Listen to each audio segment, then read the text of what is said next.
They say weddings are meant to be the best day of a girl's life. And perhaps for most women, it's true. The flowers, the beautiful dress, the champagne flowing like promises, not to mention the vow of eternal love, weddings really do aim to please. But here's what nobody tells you. What happens when the wedding isn't yours? What happens when you're watching the love of your life marry your own sister? Lily Morgan supposes that in that particular case, her case, weddings absolutely suck. Eternal love becomes a cruel joke. And this wedding isn't cause for celebration. It's cause for deception. Because for the entirety of this weekend, she will need to hide her feelings, make sure nobody discovers her shameful secret. This wedding isn't about love. It's about heartbreak. It isn't the beginning of a beautiful story. It's the end of one. She had known Ryan first. She had loved him first. But he had chosen her little sister Emma. And that was that, leaving Lily with nothing but the crumbs of her unrequited love.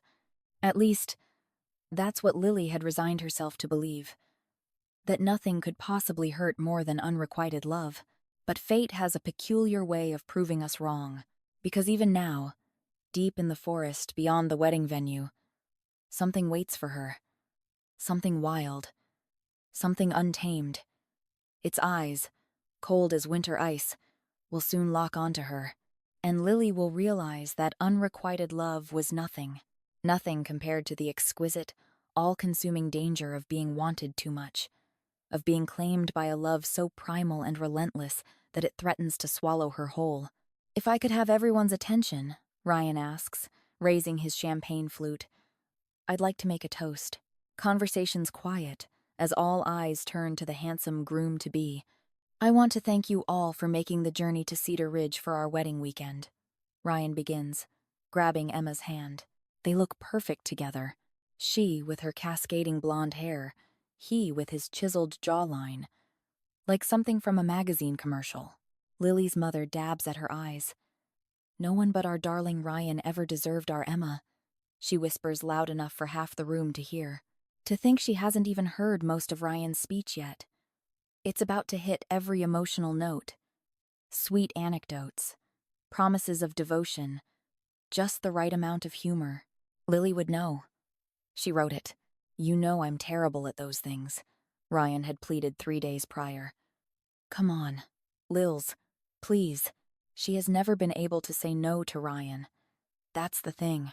She hadn't said no when, fresh from moving next door at 8, he'd asked her to go biking with him, even though she hated it. She hadn't said no when at 16 he'd call up at midnight to discuss his breakups. Nor had she said no when, at 17, he'd begged her to write his essays for him, claiming he was too busy with football. She hadn't, because she loved him. Since day one, she had decided with the absolute certainty of a 12-year-old heart that she would never love anyone like she loved Ryan Anderson. And so she hadn't said no when Ryan had asked if she'd be okay with him dating her younger sister by 15 months. The golden child who'd spent her life effortlessly collecting everything Lily ever wanted, including the love of her life. From across the room, Ryan meets her eyes and winks. It steals Lily's breath away. To my beautiful bride-to-be, he concludes. Thank you for making all my dreams come true. I promise to spend the rest of my life making you happy. The room erupts in applause. It makes Lily feel trapped, tense, and I promise you won't ever see me cry, she thinks, squeezing her fists. After years of hoping Ryan would finally see her. Really see her. It's over. He's marrying her sister in a week. Excuse me, she murmurs, setting down her empty glass. I need some air. No one notices as she slips out. Outside, the setting sun melts into the ocean, painting the sky in watercolor hues of orange and pink. At the edge of the property, the trimmed grass gives way to towering pines. Lily hesitates only briefly before stepping into the forest's quiet darkness. Her thoughts venture in circles. God, why is she like this? Still obsessing over her childhood crush? About to be married to her sister of all people? She's pathetic. Anyone else would have moved on by now. But Lily? Nope. The light dims rapidly now, shadows stretching across the unfamiliar landscape. Time to head back, Lily thinks, realizing she's wandered farther than intended. The woods behind her stand dark and still, and after 10 minutes of walking aimlessly, Lily's heart begins to pound. The path she thought she was following has vanished. The air grows damp and cold against the bare skin of her arms. "Hello? Anyone there?" she calls out. The only response is her own echo. "You're fine. Just fine," she mutters, choosing a random direction. "Just keep walking. You'll hit the estate eventually." She trudges forward, cursing herself for not paying attention earlier in her emotional haze. But the forest feels different now. The towering pines loom higher. The undergrowth thickens. Only faint slivers of moonlight pierce the canopy, casting strange, shifting patterns across the forest floor. A twig snaps. Lily freezes. She strains to listen over the pounding of her own heart. And then she hears it. Footsteps. Slow. Measured. Following. Is someone there? Her voice wavers, swallowed by the damp air. Silence. She picks up the pace, but the sensation of being watched only grows stronger. The air itself feels charged, the forest alive around her. The hairs on her arms rise. Another sound. A soft crunch of leaves. Closer. She whirls around, heart slamming against her ribs. There. A shadow flickers at the corner of her vision, shifting between the trees. Too large for a rabbit. Too big for a fox. Then a deep growl rumbles through the clearing. Lily stumbles back, fear tightening around her throat. Something moves in the bushes to her right. She's about to run when a rabbit bursts from the underbrush, darting across her path. A choked laugh escapes her. "Thank God," she whispers, pressing a shaky hand to her chest. She exhales, turning, and right in front of her, silent as a ghost, eyes burning into hers, stands an impossibly large white wolf. A scream rips from Lily's throat. Raw and terrified, before she can stop herself, she is curling into a protective ball, arms thrown over her face. What are you supposed to do when facing a wolf? Stand still? Run?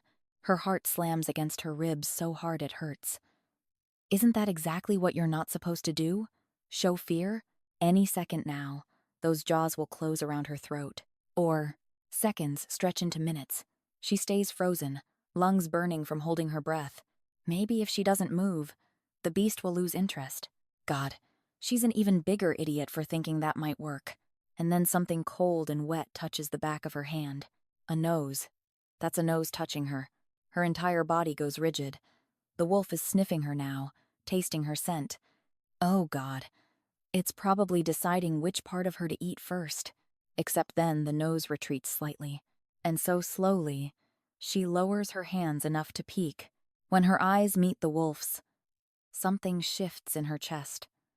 The fear doesn't disappear, but it changes into something more like awe. Its fur isn't purely white up close. There are threads of silver running through it, and those eyes. My God, those eyes. Blue like glaciers, impossibly knowing and alert. The longer she looks into those eyes, the foolishly certain she becomes that this creature doesn't want to hurt her. She lowers her hands completely, a shiver running through her that has nothing to do with fear. Without conscious thought, her hand reaches out, moving as if pulled by some unseen force. The wolf extends its head to meet her fingers. The contact jolts through her. Its fur isn't coarse like she'd expected. It's like running her fingers through silk. Lily strokes deeper, feeling the solid warmth of muscle beneath. A sound, deeper than a growl, escapes the wolf. It vibrates under her palm. "You like that?" she whispers, her voice strange to her own ears. The wolf's eyes drift closed. For a wild second, she wonders if it might be someone's pet. Then she takes in its size again. Those unnervingly intelligent eyes. And knows better. This isn't an animal that could ever be tamed. When the wolf moves closer, presses its nose against her neck, Lily's heart leaps into her throat. But not from fear. From something new and unfamiliar that makes her skin prickle with awareness. She should be terrified. This predator's teeth are inches from her jugular, yet she isn't. The wolf inhales deeply as her fingers continue their path through its fur. Then a tongue licks at her neck. It tickles. "I'm Lily," she says, feeling simultaneously ridiculous and like it's the most natural thing in the world to introduce herself to a wolf. The wolf inclines its head in a gesture so human-like that her breath catches. "I don't suppose you know the way back to the estate?" she asks, not expecting a response, just filling the strange silence with words. To her complete shock, the wolf turns and takes several deliberate steps before looking back at her with what she could swear is impatience. "You want me to follow you?" she asks. Another pointed look. "I've officially lost my mind," she mutters, rising to her feet.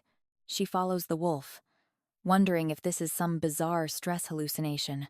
But every time doubt makes her steps falter, the wolf turns and makes that same imperious head gesture. Somehow, she keeps going. After what seems both too long and not long enough, lights appear through the trees. The estate. Relief floods her system as voices drift through the darkness. "Lily! Lily! Where are you?" Ryan's voice, worried and strong, carries above the others. "Here," she calls back without thinking. "I'm here." A low growl, sudden and fierce, rumbles from the wolf. When Lily turns, the creature is already retreating, its eyes fixed on something beyond her with what looks unmistakably like hostility. Before she can speak, it turns and lopes away, swallowed by darkness between one heartbeat and the next. A strange, hollow feeling opens in her chest as she watches it go.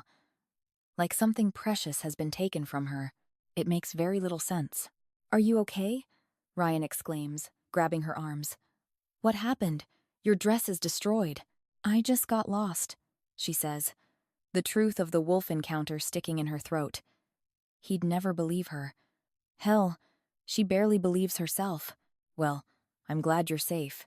His hand touches her arm. It doesn't make her skin prickle, she notes distantly. As they approach the estate, Emma stands waiting on the back terrace, arms crossed tightly over her chest. "She's back," she calls to their parents inside, before turning a cold gaze on Lily. "Look, can you not try to attract attention again?" "This is my wedding week." Lily gapes briefly. "I wasn't trying to," she begins. "You knew people would worry if you disappeared," Emma interrupts. "Just try to keep it together, okay?" Lily swallows the defense rising in her throat. This week should be about Emma. It's her wedding, after all. Hours later, freshly showered and nestled in bed, Lily rises to close her curtains against the night. A flash of white at the forest's edge catches her eye. The wolf stands at the tree line, its eyes gleaming in the darkness like twin blue stars. It holds her gaze for a long moment before turning and melting into the night like a ghost. The wolf watches from the shadows as she disappears with the male. His prey, found at last. Her scent had drawn him across his territory. Sweet like wild honey, but undercut with salt. Tears. The scent of vulnerability. When the wolf first saw her, something dark and primal shifted inside him. Hunger. This human. This female with fear scent rolling off her skin. She belonged to him. Will belong to him. Completely. He'd approached carefully. Humans startled easily. And he didn't want her to run. Didn't know if he could have restrained himself if she'd run. When she curled into herself, making herself small, a surge of power had flooded through him. She knew what he was, what he could do to her. He lowered himself. Not submission, but calculation. A predator's patience. Playing tame. He'd seen how her eyes softened then, how easily fooled she was by the gentleness he feigned, the licking, the nuzzling, all to gain trust, learn weakness, and mark his territory. The wolf paces at the tree line now, muscles coiled with tension. He'd let her go with the other male, the one whose scent offends him, intrudes on what should be his alone. Wrong. The male's scent clings to her, touching what isn't his to touch. A growl builds in the wolf's chest, teeth baring at the memory. The need to follow, to track, to possess, pounds through his blood. The human believes she escaped, believes she was rescued. She doesn't understand. She was never lost to him. The forest is his domain. He allowed her to leave, for now, but he shall have her. The forest envelops Lily like a living thing, moonlight filtering through branches in silver patterns across her skin. But she feels no fear, only a strange sense of rightness, because the white wolf is there, padding silently beside her, then there, in a small clearing, moonlight pooling like liquid silver, and suddenly Lily is on her back, the creature's muzzle against her neck, its tongue traces the hollow of her throat, and it sends a shiver down her spine. Her fingers find their way into the silk of fur, and the wolf leans into her touch, a sound like pleasure rumbling from deep in its chest. Its presence wraps around her. Lily, a deep voice, rich and compelling, rolls through the clearing. Lily, the voice calls again. Closer now. The fur beneath her fingers is gone now. Lily's palms meet warm, smooth skin, stretched over hard muscle. Strong arms are encircling her waist, pulling her against a broad chest, heart pounding. She opens her eyes to find herself staring into icy blue ones. Human eyes, with something wild flickering in their depths. Large hands grip her hair. Lily gasps and bolts upright in bed. Sheets tangled around her legs, skin damp with sweat. Her heart hammers against her ribs as she presses trembling fingers to her lips. The dream had felt so real. She can almost still feel the warmth of the man's skin against her palms. She falls back against the pillows, willing her pulse to slow. But every time she closes her eyes, she sees those blue ones staring back at her. Challenging, hungry, knowing. Lily tosses restlessly for a good hour, her skin burning as if with fever, until the need to escape, to feel open air, becomes overwhelming. The world outside her window is still wrapped in pre-dawn shadows when Lily slips from bed. She pulls a light jacket over her nightgown. More from habit than necessity. Her skin feels like it's on fire. Outside, the air is cool and heavy with dew, yet she isn't cold. If anything, the chill brings blessed relief. Her feet carry her across the grounds, not toward the woods, but instead to the sound of crashing waves. At the edge of the property, where well-tended gardens give way to wild scrub, Lily discovers stone steps cut into the cliff face. They spiral downward, leading to what appears to be a sheltered cove. The faint purple light of approaching dawn illuminates the private beach below. Movement catches her eye, a flash of white against the dark sand. The wolf stands at the water's edge, waves lapping at its paws as it gazes out to sea. It hasn't noticed her. Something about its stillness speaks of deep contemplation. Then, between one heartbeat and the next, something impossible happens. The wolf's form blurs, ripples, rearranges itself, and where the animal stood now, stands a man, tall, powerfully built, and utterly naked in the dim light. Lily blinks rapidly, certain her tired mind is playing tricks. Wolves don't become men. They don't. Yet there he is. Water swirling around his ankles, the first hint of dawn outlining the planes of his back and shoulders. And Lily, Emma calls from behind. The man below turns sharply, and for one breathtaking second, his face is revealed in the soft dawn light. He is beautiful, in a feral, untamed way that makes Lily's heart stutter painfully in her chest. High cheekbones and hollow cheeks, dark hair falling across his forehead, nearly obscuring those piercing blue eyes, the same eyes that had haunted her dreams. A hand lands on her shoulder, making her jump. "What are you doing out here?"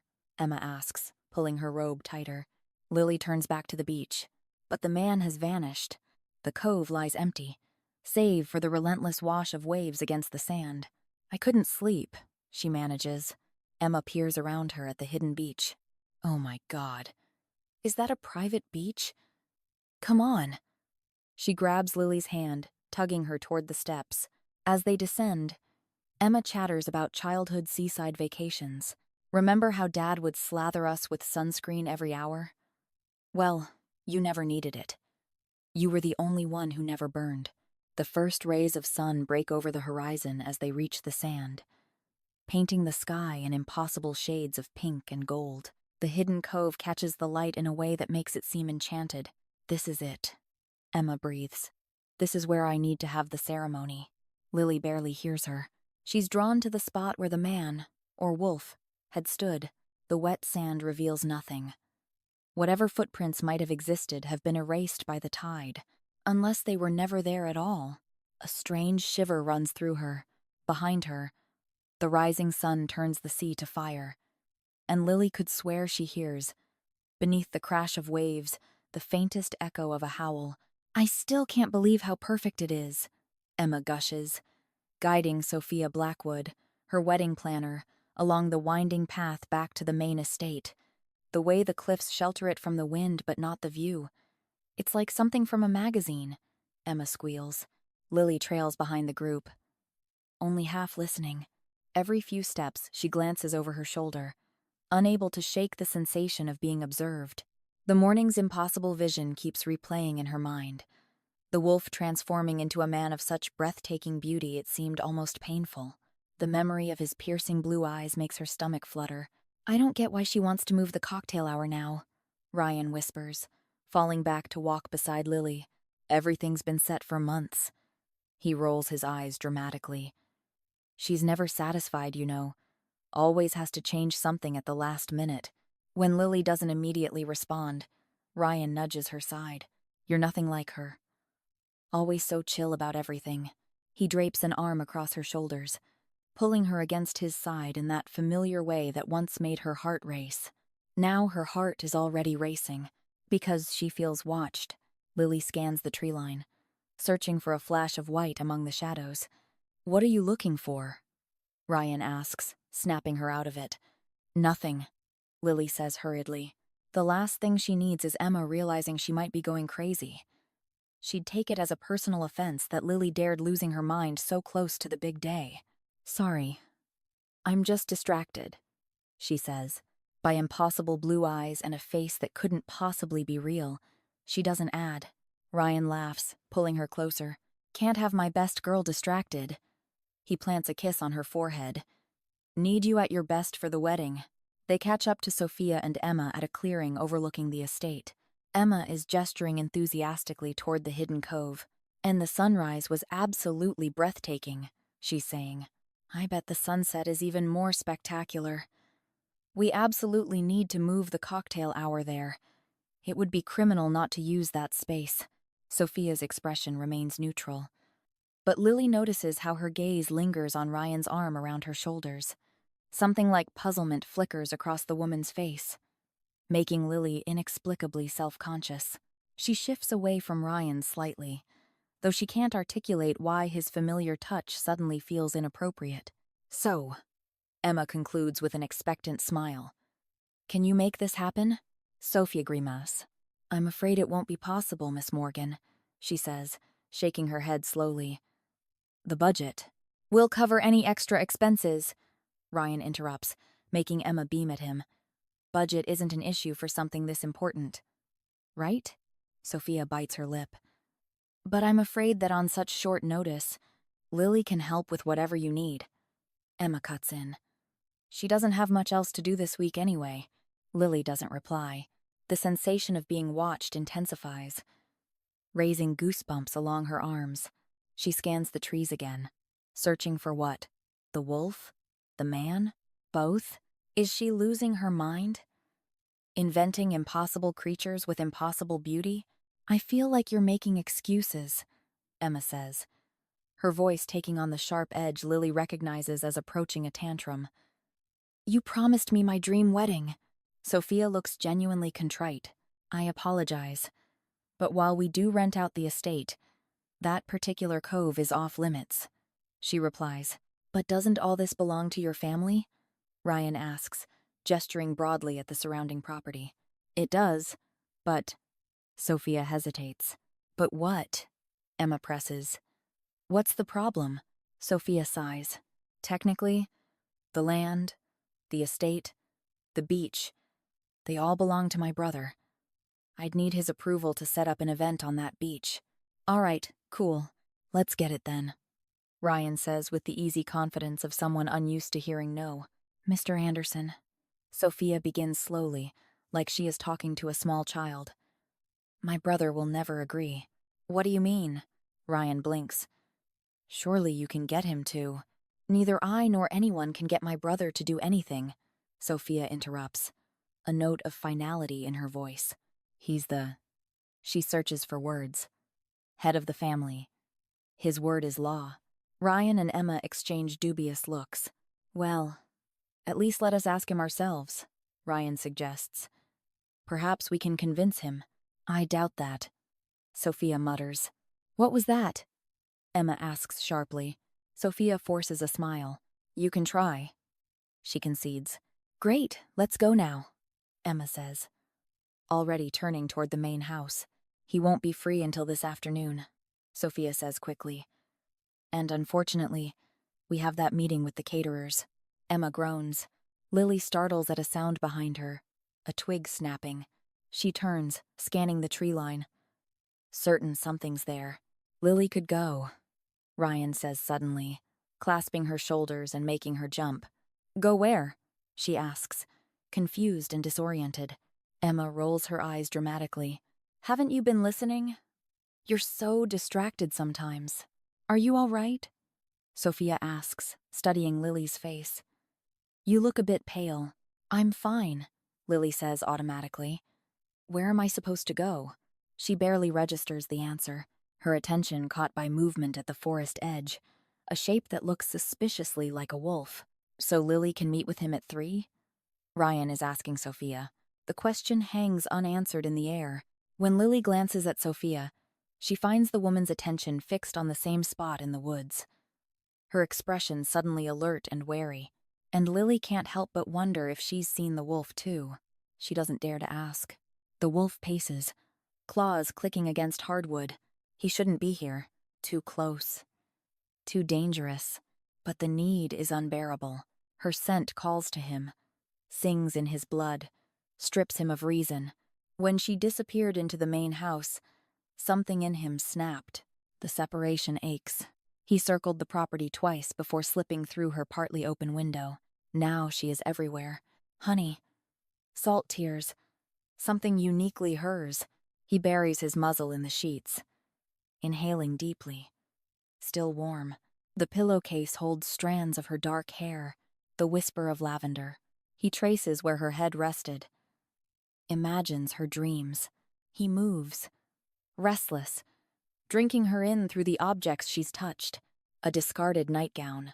Sleep, sweat, and feminine warmth. But then, another scent. Faint. Male. The one who touched her. Kissed her forehead. A snarl rises in his throat. The urge to destroy. To erase all trace of the other male. Burns through him. He paces faster. She will return. And then what? Instinct demands he wait. Claim her the moment she enters. A swift lunge. Teeth at her throat. Just enough pressure to break skin. The taste of her blood sealing their bond. She would struggle at first. They always do. But then she would yield. Her body would recognize what her human mind cannot. She belongs to him. Has always belonged to him. His jaws part. Panting, the vision consumes him. Her soft cries, the shift in her scent, his mark, branding her as his entirely, his. A sound from outside. Voices. Not her. He circles the room once more. He did not come for nothing. He must leave proof of his ability to provide. Clenching his offering in powerful jaws, he places it beneath her bed, hidden from the others. But where she will find it, every instinct screams to stay. But he will return. Tonight, perhaps. Later that day, Lily finds herself in Sophia's sleek black car, winding up a narrow road deeper into the woods surrounding Cedar Ridge. You're wasting your time, Sophia warns with a grimace. My brother will never agree to your sister's request. She's being a handful, then? Lily asks. A surprised laugh escapes Sophia. I've had worse. She glances at Lily. I admire your patience with her, though. That's just how our family operates. Lily sighs. Emma's spoiled but well-meaning. So she doesn't know you're in love with her fiancé? Sophia asks, making Lily's cheeks flame. She jerks her head toward the window. mortified that a near stranger has so easily exposed her most shameful secret. Ryan and I have been best friends since forever, she finally manages. We're like brother and sister. Sophia's skeptical glance speaks volumes. My brother does not treat me the way Ryan treats you, she observes. You don't get along? Lily asks, eager to change the subject. We get along very well, actually, Sophia says, her voice softening. He practically raised me after our father passed. I'm sorry, Lily grimaces, thinking of her beloved aunt's recent passing. Was he ill? She asks. Sophia tenses, and Lily realizes she shouldn't have asked. Something like that, the wedding planner replies. Evasive. Before Lily can press further, the car turns onto a long gravel driveway. At its end stands a grand stone house that seems built to keep secrets. Ivy climbs the walls like grasping fingers, and the windows reflect the gray sky like suspicious eyes. My brother is expecting you, Sophia says, stopping the car. I'll come back in an hour. Inside, the house is all dark wood paneling and hushed voices. As she's led by a butler through winding corridors, Lily notices other staff members pausing their work to stare at her, whispering in her wake. The butler deposits her in a waiting room with high ceilings. Rain patters against leaded glass windows, giving the atmosphere a melancholic tint. 20 minutes pass, then 30. Lily begins to wonder if her host has forgotten her entirely. When the butler finally returns, he's ready for you now, miss. He leads her to a white office at the end of a long corridor.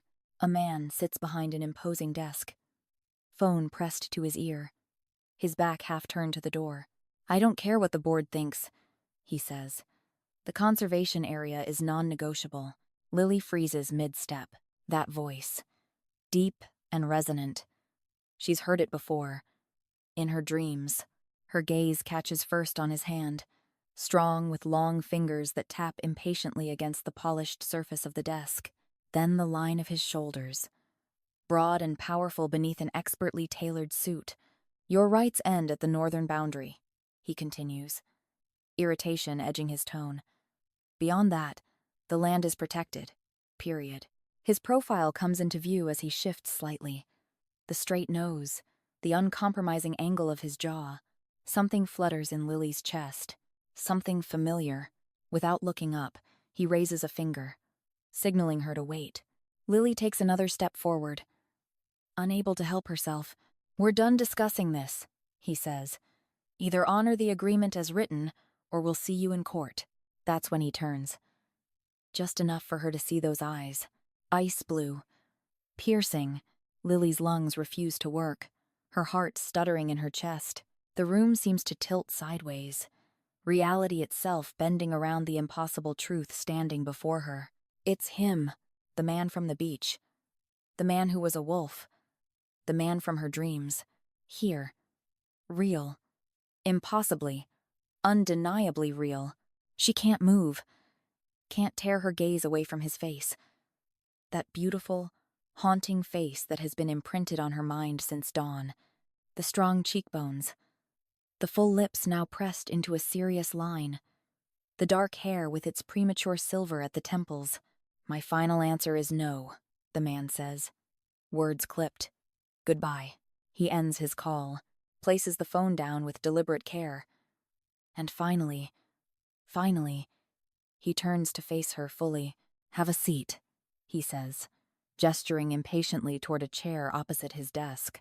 Lily waits for the spark of recognition, for some confirmation that she isn't losing her mind. But nothing, she realizes. No flicker of awareness, no sign that he's ever seen her before in his life. If this is indeed the man from the beach, he clearly doesn't remember her. Ethan Blackwood. The man introduces himself, extending his hand. Lily just keeps staring. Maybe she's mistaken, but the resemblance is striking. And the color of his eyes. Is there something on my face? He asks when her silence stretches. Lily catches herself, mortified. No, sorry, When his hand wraps around hers, she feels close to tears. His skin is warm, his grip firm, and something about the simple contact makes her feel like she's just found something precious she didn't know she'd lost. What is happening? She wonders internally, her throat tight. Ethan forcefully removes his hand, a slight furrow appearing between his brows. So, my sister says you have something to discuss with me regarding your upcoming wedding, he asks. Oh no, that's not, Lily blabbers. I mean, it's not my wedding. My sister Emma is getting married. Not me. I'm single, she explains. Ethan frowns, looking put off. Right, he says carefully. So you're here on your sister's behalf? Yes, Lily agrees, relieved, unbidden. Images of Ethan naked by the water's edge flood her mind. About?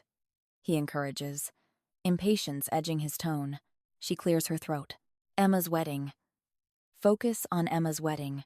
My sister discovered the beach at sunrise and absolutely fell in love with the sight, Lily attempts.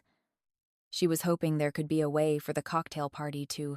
No, Ethan interrupts with an air of finality. Lily is startled. But you don't even know what she begins. I do know. And the answer is no, Lily deflates, thinking of how disappointed Emma will be. But more than that, she feels a desperate urge to keep him talking. Sorry, Ethan draws, his voice softening slightly at her expression. But we like to keep the beach private. For? No, of course. Lily nods hurriedly, her mouth working faster than her brain. For your private morning swims. Excuse me? Ethan's eyes narrow dangerously. Lily feels herself flush. This morning She clears her throat. I kind of saw you there. At the beach.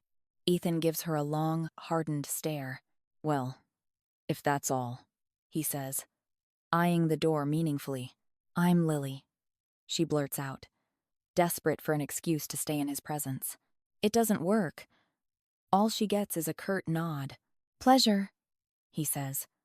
Now, if you'll excuse me, Lily, I have people to call. He waves toward the door, dismissal clear in every line of his body. Lily walks out in a stunned trance. What just happened? She feels rejected somehow. It shouldn't hurt. She doesn't even know this Ethan. And yet, God, she feels like crying, and it's ridiculous. What an idiot she's being. The man couldn't have been less interested if he tried. Which of course he isn't. He is gorgeous in an almost surreal way. Those eyes. Who had eyes like that? Lily shivers involuntarily. The wolf. The wolf had similar eyes, and it makes no sense. She's lost it, she thinks. She's completely lost it. As expected, Emma throws a fit when Lily returns with Ethan Blackwood's refusal. She accuses Lily of not trying hard enough, of not caring about her wedding, and eventually extracts a promise that her sister will try again tomorrow. You're my maid of honor, Emma cries, tears welling in her eyes. You're supposed to sort these things out for me, Lily agrees readily. Too readily, perhaps, knowing full well Ethan won't change his mind, but the prospect of seeing him again sends a wave of longing through her. Now alone in her room, she can't focus on anything but him. When she closes her eyes, she can still feel Ethan's hand in hers. See the piercing blue of his gaze. She paces restlessly, trying to understand the overwhelming pull he exerts on her. His scent. God! His scent. Woodsy and wild with undertones of something primal that made her mouth water. It's like she can still smell it now. Here, in her room. Which is impossible. Except... Lily freezes, sniffing the air. It's here. His scent is actually here, somehow permeating her private space. She grabs her nightgown from the bed, buries her face in it, and inhales. Ethan's scent clings to the fabric. Panic rises in her chest. It can't be. She's losing her mind. Ever since encountering that wolf in the woods, something's changed inside her. A knock interrupts her spiraling thoughts. Lily, you in there? Ryan's voice carries through the door. Come in, she calls, hastily dropping the nightgown. Ryan enters, concern etched on his familiar face. You okay? You seemed pretty out of it earlier. I'm fine, she lies. Just tired. Don't worry about the beach thing, he says, leaning against the doorframe.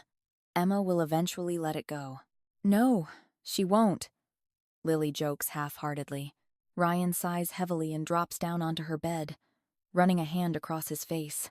Lily tenses, inexplicably worried he'll somehow tarnish Ethan's scent, which is ridiculous.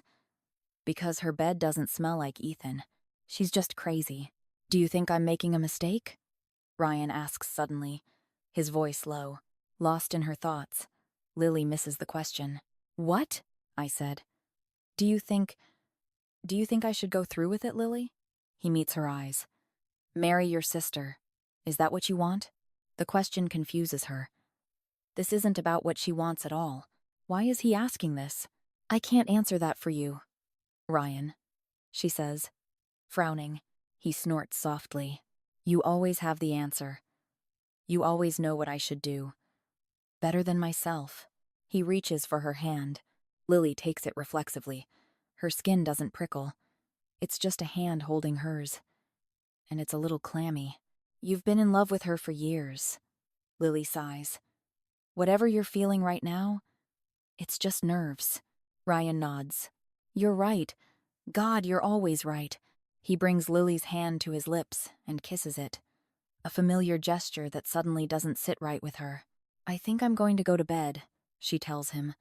I didn't sleep well last night. Ryan nods and apologizes for barging in, though he almost sounds offended while saying so. As he gets up, a lighter drops from his pocket. Lily notes this means he's been smoking again, and prays Emma doesn't find out.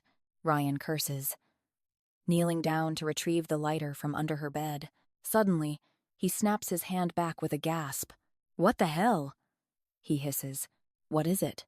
Lily asks, confused by how startled he sounds. Ryan doesn't reply.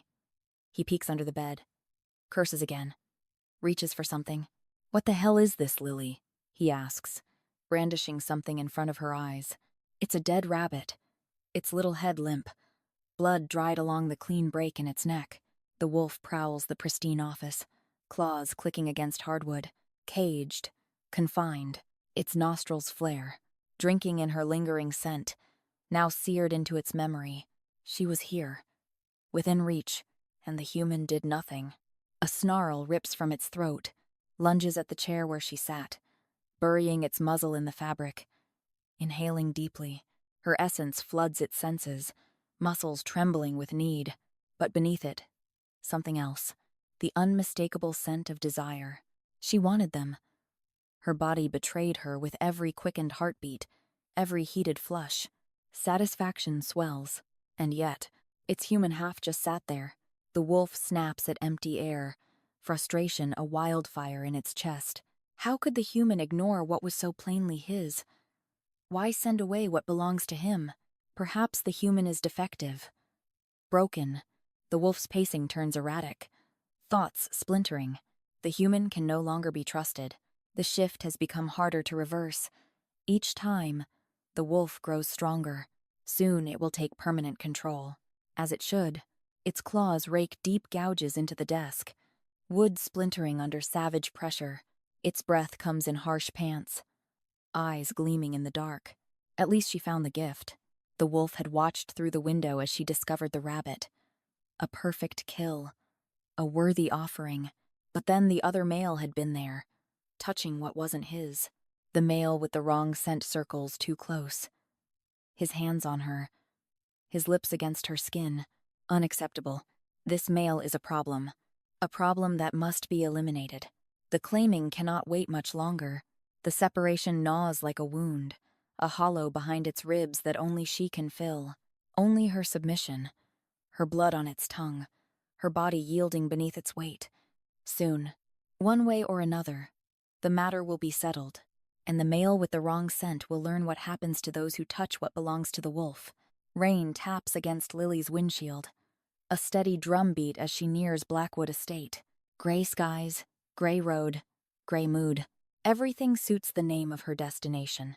She drums her fingers against the wheel, unsettled by the rabbit she'd found outside her cottage last night.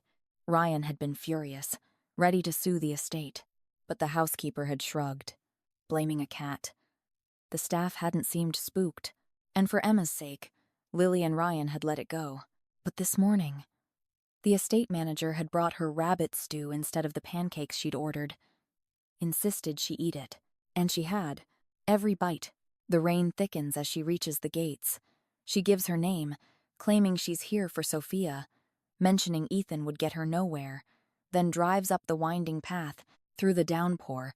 Something white flickers between the trees. The wolf, half hidden behind a massive pine. It watches her. Those impossibly blue eyes, sharp with eerie intelligence. "You're not real," she whispers, gripping the wheel. "Just a dream, a hallucination." As if answering, the wolf suddenly bounds into the road. Lily slams the brakes, jerking the wheel. Tires skid on wet gravel. The front end crunches into a tree, slamming her forward against the seatbelt. For a moment, she just sits, heart pounding. Then panic grips her. Did she hit it? She fumbles with the seatbelt, throws open the door. "Hello? Wolf? Are you hurt?" she calls, feeling ridiculous, as if an animal could answer. Rain soaks through her blouse in seconds. She searches frantically. Under bushes, around trees, no white fur, no injured creature, nothing. Shivering, she stumbles back to the car. The engine turns, groans, then falls silent. Perfect, cursing her heels, ridiculous things she'd worn to seem put together for Ethan. She trudges precariously up the muddy path. By the time the mansion comes into view, she's a drowned rat, hair dripping, makeup gone. A black Range Rover idles in the driveway, wipers slashing through the rain. As she approaches, the mansion door opens, and Ethan Blackwood steps out, a staff member hurrying to hold an umbrella over him.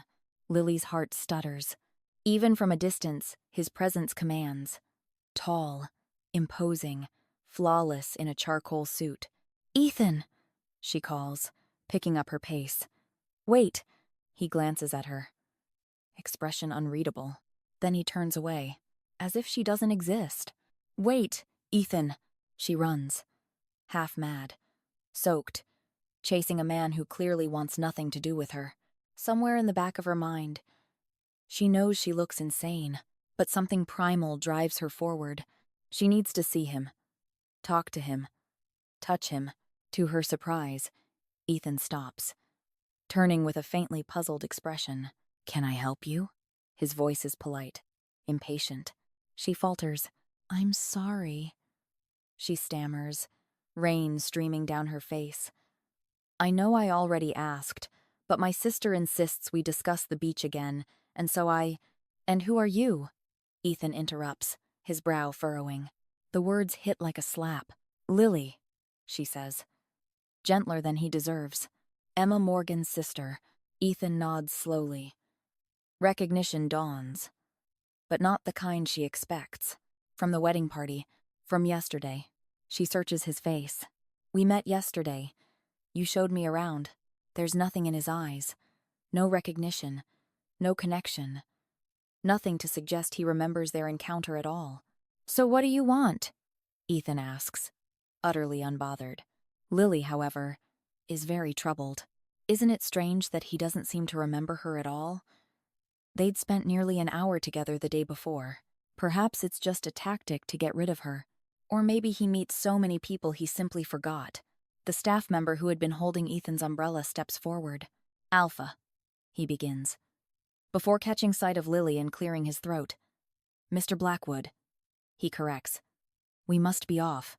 Ethan gives her a dismissive glance. "Why don't you make an appointment with my secretary?" Ethan suggests, brushing her off. "Or just talk it over with my sister. She handles these wedding things." He turns toward his waiting car. "Wait!" Lily begins, suddenly panicked at the thought of him leaving. She reaches for his arm, but her foot slides on the driveway. A sharp pain shoots through her ankle as it twists, throwing her off balance. She would have fallen face first into the mud if strong arms hadn't suddenly wrapped around her, breaking her fall. "Careful!" Ethan growls. His arms tighten around her, holding her effortlessly. The sound rumbles through his chest.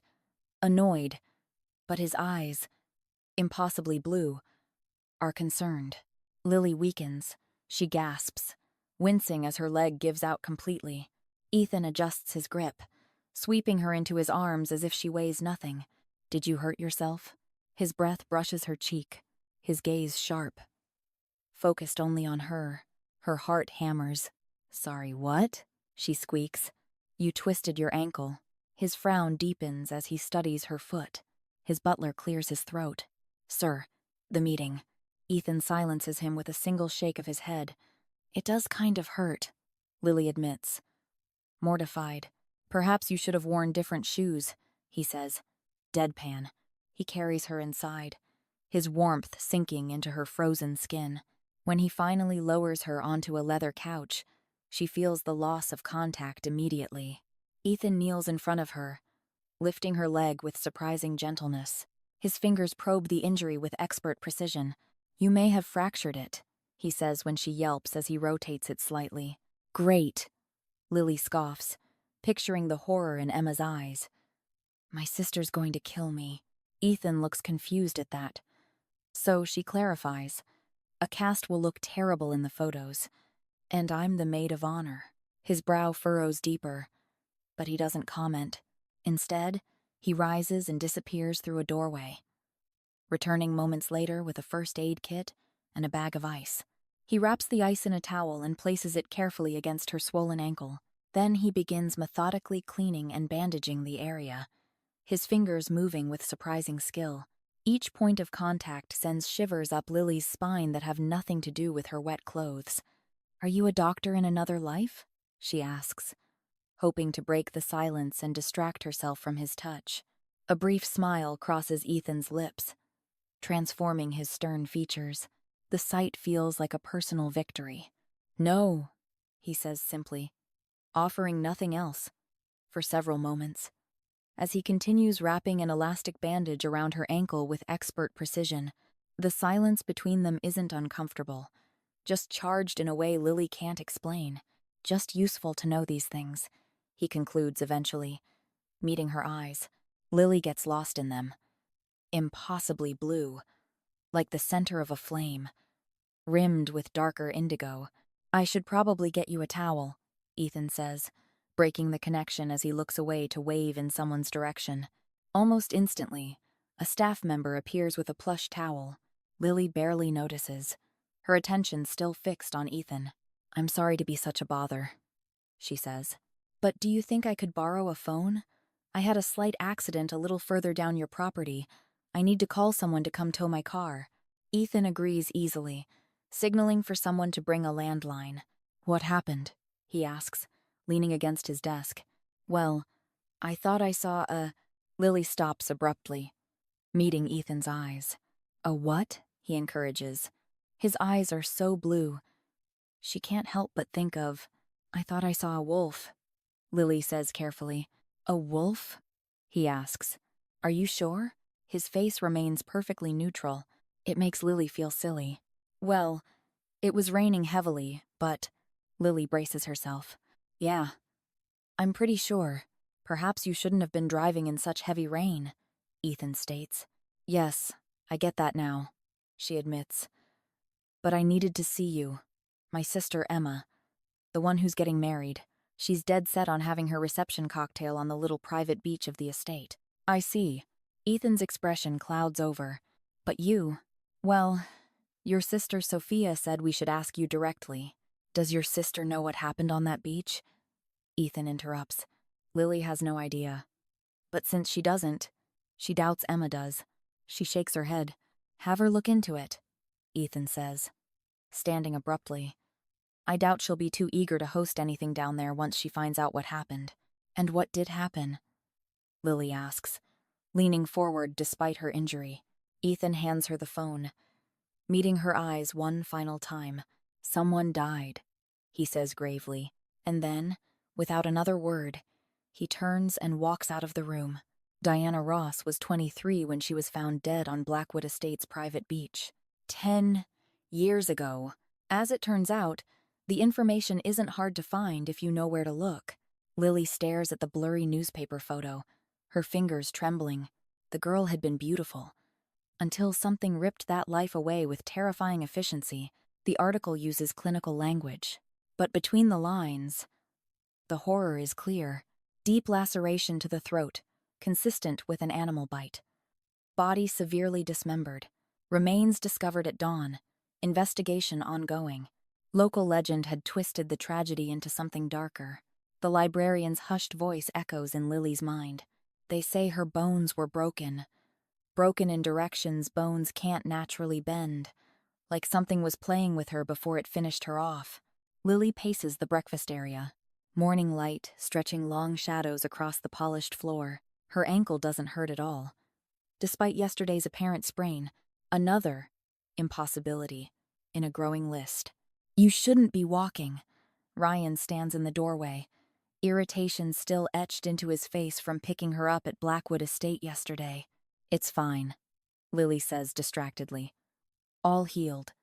Ryan, have you heard about what happened on that private beach? He shakes his head, stepping closer. Someone was found dead there, she presses, her voice rising. Ryan looks unconcerned, and it makes her want to shake him. Killed by a wild animal, she continues, shivering. But that's not all. The words spill out before she can stop them. She was dismembered, bones broken in every direction. Jesus, Ryan interrupts, grimacing. Do you have to go into details before I've had my breakfast? Lily swallows. Sorry. But Ryan, if this is true, he sighs and grips her shoulders. Lily, freak accidents happen. And that's all they are. Accidents. She shakes her head. No. This wasn't an accident. She knows. Knows it. Ethan hadn't thought it was either. Not with the way he'd said someone died. Look, you have nothing to worry about. Okay? Ryan's voice turns gentle. Whatever animal did that is long gone. You're safe. She nods. But she doesn't feel safe. Something is wrong. The dreams. The way Ethan had felt so right in her arms until he wasn't. The way she feels constantly watched. Hunted. Hey, it's okay. Ryan soothes, pulling her into a hug. I'm here. Lily almost laughs. What could Ryan do against the wolf? He'd be as powerless as Diana had been. What's wrong? He asks, cradling her face. You used to tell me everything. Now you barely talk to me. Ryan presses a kiss to the corner of her lips. Lily jerks back, shocked. What are you doing? Footsteps echo in the hallway. Emma stands in the doorway, eyes sharp. Lily realizes she's still in Ryan's arms and tries to move. But he tightens his hold. My best girl is feeling under the weather, Ryan says, hugging Lily in a way that should look brotherly but doesn't. Emma's gaze lingers on his hands at Lily's waist, but she doesn't comment. So today, you get us the beach? She asks instead, catching Lily off guard. Before she can respond, a piercing scream erupts from outside. They run toward the sound, feet pounding against the marble floor. Their mother stands in the driveway, frozen in shock. At her feet lies a massive dead moose, and around its body, at least a dozen dead rabbits, forming a grotesque circle, an offering to something dark, or a gift. Emma and Ryan rush to their mother, but Lily remains frozen. She knows with absolute certainty this is meant for her. Something unexpected unfurls in her chest. Her lips part, breath catching at the sheer magnitude of it. This is absolutely horrifying. Her mother sobs, but it isn't. Not to Lily. To her growing horror, she feels pleased, deeply satisfied by this display of power. She is being hunted, and something strong enough to provide for her so abundantly is watching. From the trees, she feels them, those blue eyes, waiting. 2 days until the wedding. Lily paces her room like a caged animal, restless energy coursing through her veins. Rain lashes the window, the wind howling in time with the storm inside her. Her bed is a mess, sheets tangled and damp from another night of dreams.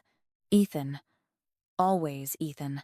She hasn't seen him since their strange encounter in his study.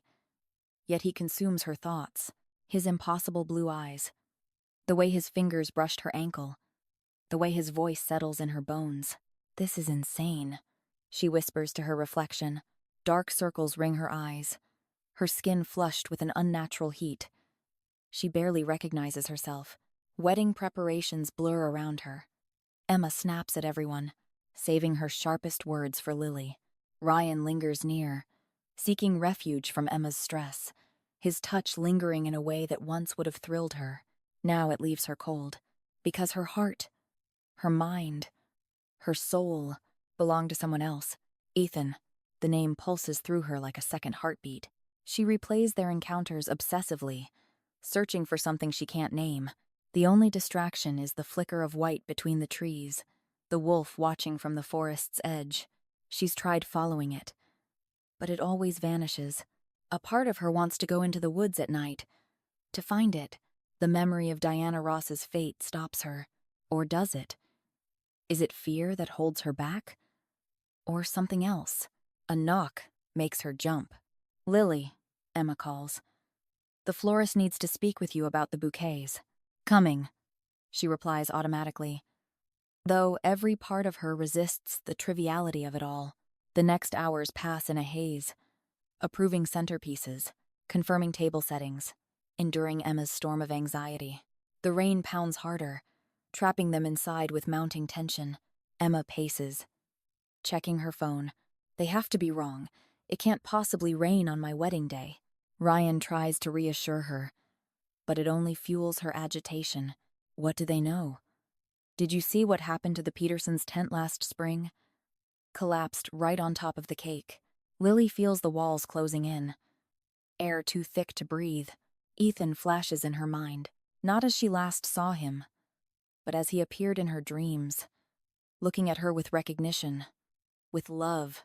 I need some air, she blurts, cutting off Emma mid-rant. In this weather?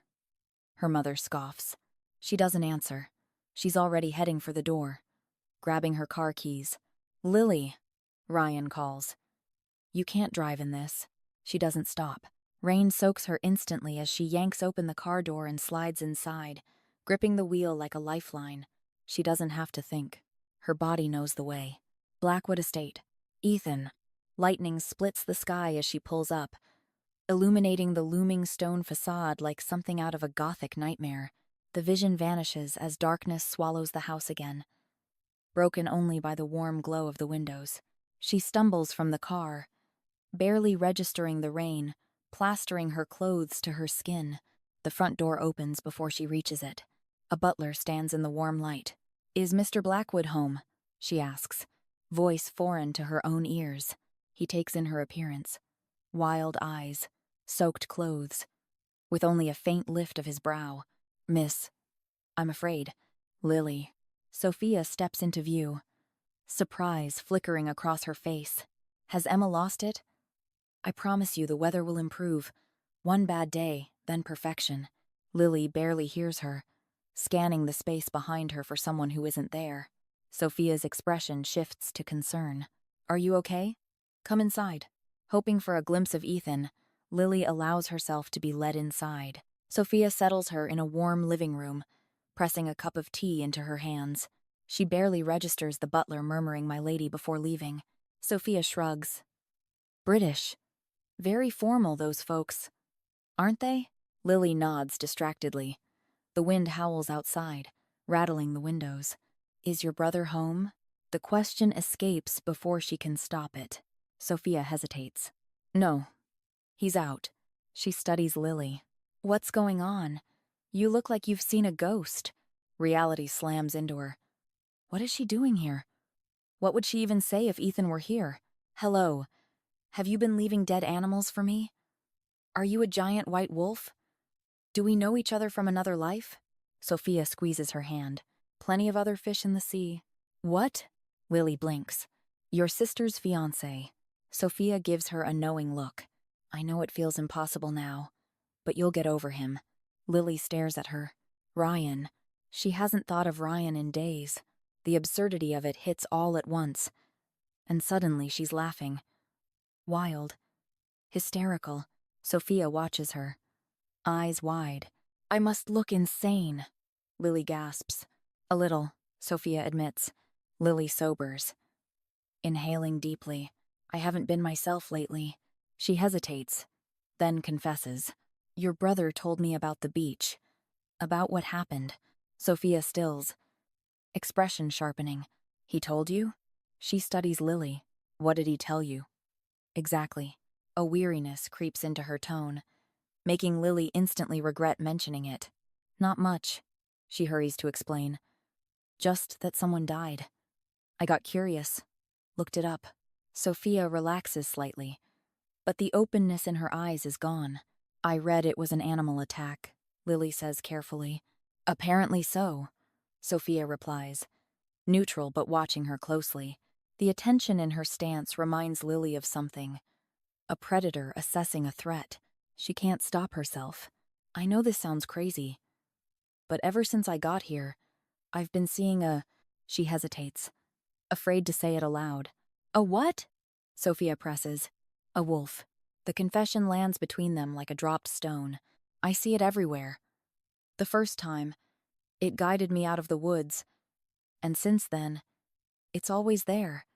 Even when I can't see it, I know it's there, and I keep finding these dead animals. What does it look like? Sophia interrupts. Voice deadly calm.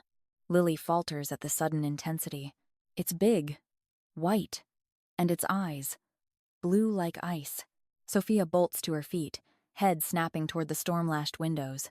She mutters something under her breath. Sophia? Lily asks. Alarm spiking. Sophia turns. Eyes dark with fear. You need to go. Now. Before Lily can react, the lights flicker, then die. It's too late, Sophia breathes. Sophia grabs her arm, yanking her toward the front door. Outside, the storm rages. The roads might already be flooded. Headlights cut through the rain, twin beams piercing the darkness. Sophia slams the door. He's here. Who? Lily's pulse races.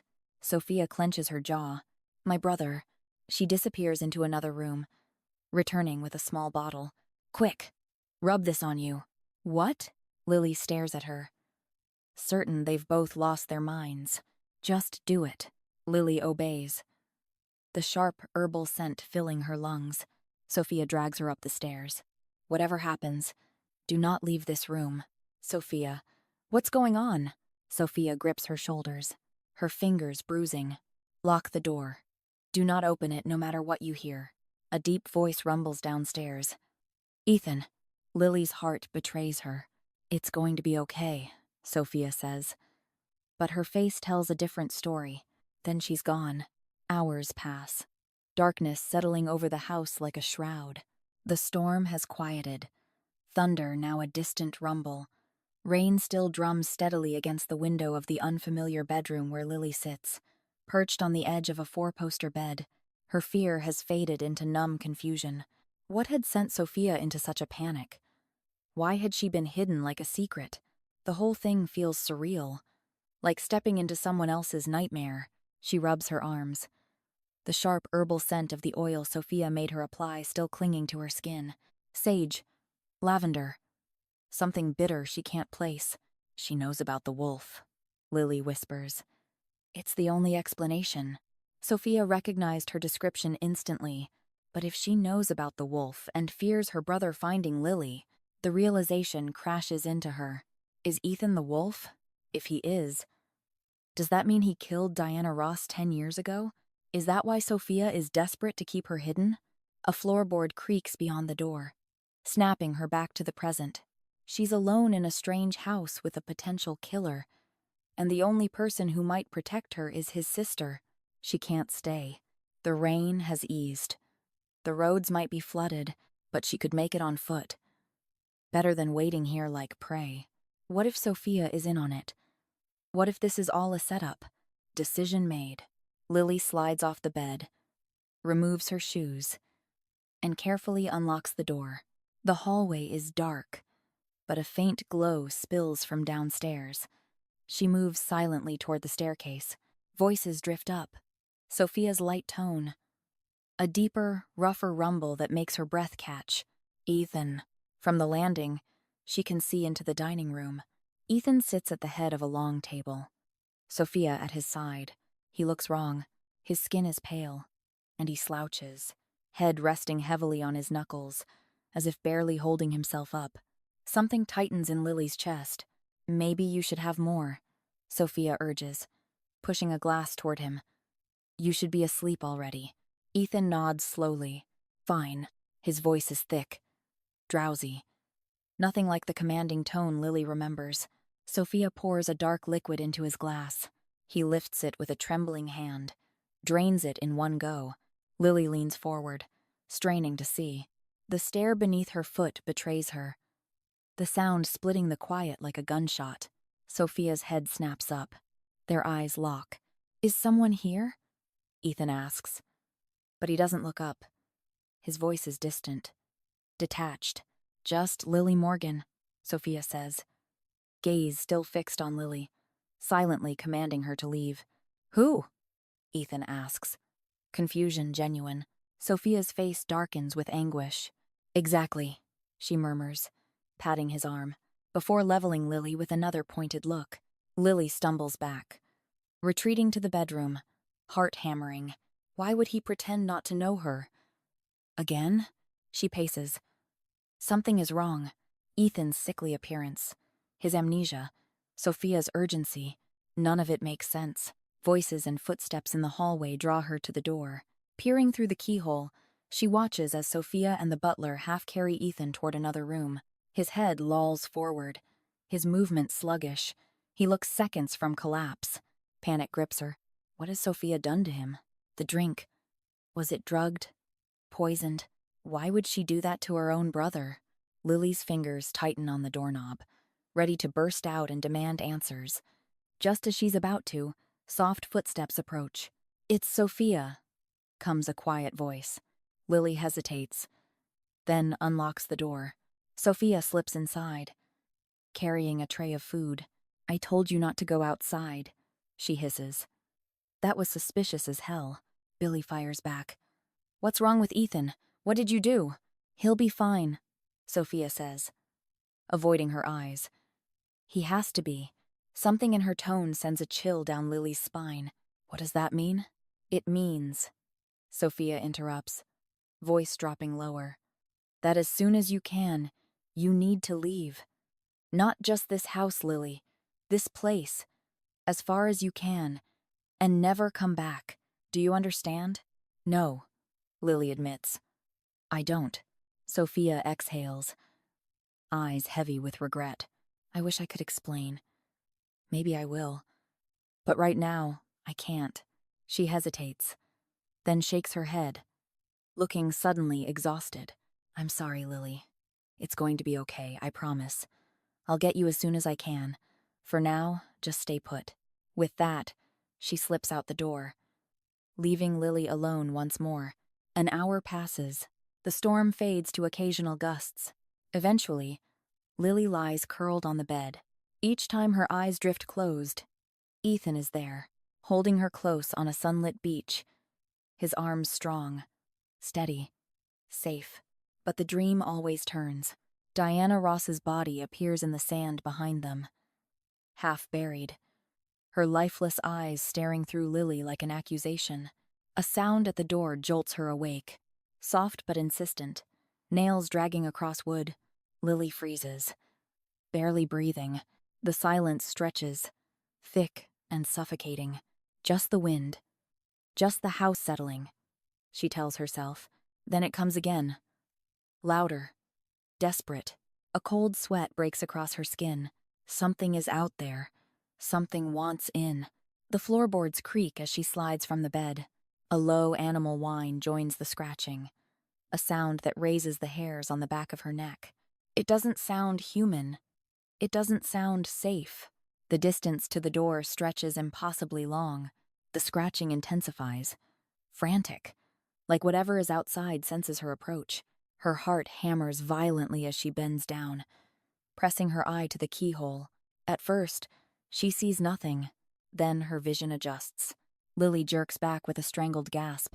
The wolf, not just nearby, not just in the house, right there. Its massive body fills the view through the keyhole, its breath fogging the metal. Fear crashes through her, primal and suffocating. She's trapped.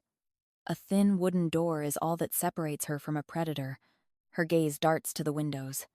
Too high. No escape. The scratching stops. A soft thump against the door, as if the wolf is pressing against it. Waiting, something pulls her back to the keyhole. Some instinct stronger than her terror. She looks again. The wolf isn't snarling.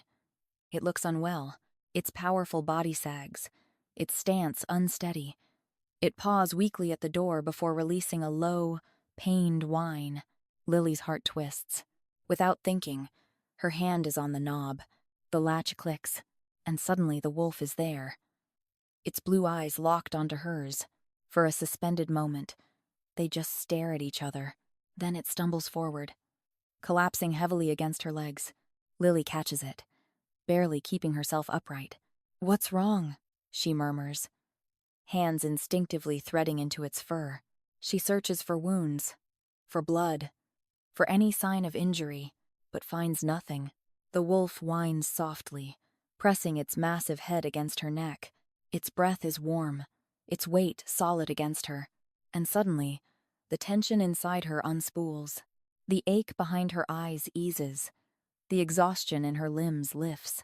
Fear vanishes, replaced by something deeper, something right. Her fingers glide over his thick fur, tracing the powerful muscles beneath. "Come on," she whispers, her voice barely more than breath. The wolf follows as she guides him toward the bed. Leaning heavily against her, he climbs onto the mattress with surprising grace. Circling once before, settling with a deep, exhausted sigh. Lily watches, struck by how natural this feels. How right. When she doesn't immediately join him, the wolf whines. The sound so plaintive it tugs at something deep inside her. "I'm here," she soothes. Climbing onto the bed, the wolf shifts, making space, then presses against her side, resting his head on her stomach. The weight should be uncomfortable, but instead, it feels like completion, like a missing piece has returned. Warmth cocoons her, certainty settles in her bones. She drifts, limbs heavy, sinking into the first peaceful sleep she's known since arriving in Cedar Ridge. When Lily stirs, awareness returns slowly, and the first thing she notices is warmth. Strong arms encircle her waist, a solid chest rising and falling against her back. She doesn't need to look to know who it is. Her body recognizes him instinctively, as if they've spent 1,000 mornings just like this. Lily turns, heart swelling with certainty and rightness. Ethan sleeps deeply beside her, more peaceful than she's ever seen him. Her fingers hover just above his face, wanting to touch. "Ethan," she whispers. He doesn't stir, his breathing deep and even. She tries again. A little louder. Still nothing. Lily settles back, content to simply watch him sleep. The questions that should be pressing seem distant and unimportant in the tranquility of this moment. She knows she loves him. The realization doesn't shock her. It feels like acknowledging something that has always been true. She loves both the man and the wolf, for they are two halves of a whole. When he wakes, she'll tell him. She'll assure him that his dual nature doesn't frighten her, and that he can stop pretending. A shaft of sunlight breaks through the gap in the curtains, falling directly across Ethan's face.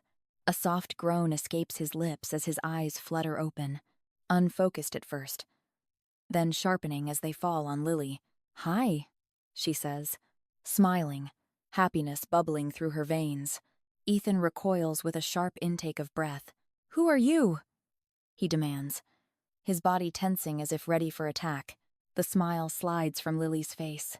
"Lily," she replies, confusion washing over her. Ethan looks genuinely troubled, glancing around the room. "Why? Why are you in my house?" "Your sister told me to stay here," Lily explains, struggling to keep her voice steady. "My sister?" he repeats. Ethan shakes his head, pushing himself up to sit against the headboard. "How did I get here?" he asks, running a hand through his hair. "You came to find me here," Lily says, trying to remain calm despite the growing hollow in her chest. "You were in your wolf form." His eyes snap back to her, his entire body going rigid. "It's okay that you're a wolf," she hurries to assure him. I don't mind. Ethan stares at her with such an utter lack of recognition that she almost doubts her own memories. But there's no other explanation for how he appeared in her room, how she fell asleep with the wolf only to wake in his arms.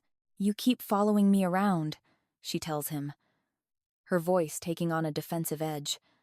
I see you everywhere, no flicker of understanding. He's looking at her as if she's a complete stranger. Don't you remember? Lily asks, her voice small now. He clearly doesn't. His blank expression confirms it, the connection she felt.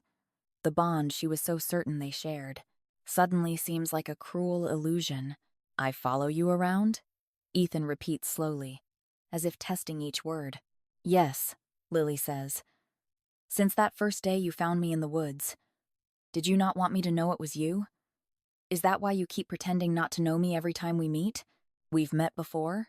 He asks, and the fear in his voice has deepened to something like dread. We have, Lily whispers, searching his gaze. He looks utterly lost, as if the ground beneath him has disappeared. But he begins, then stops, his expression crumpling. But you're a human, he says finally, voice breaking. Lily startles at that. Of course she's human. What else would she be? The question forms on her lips.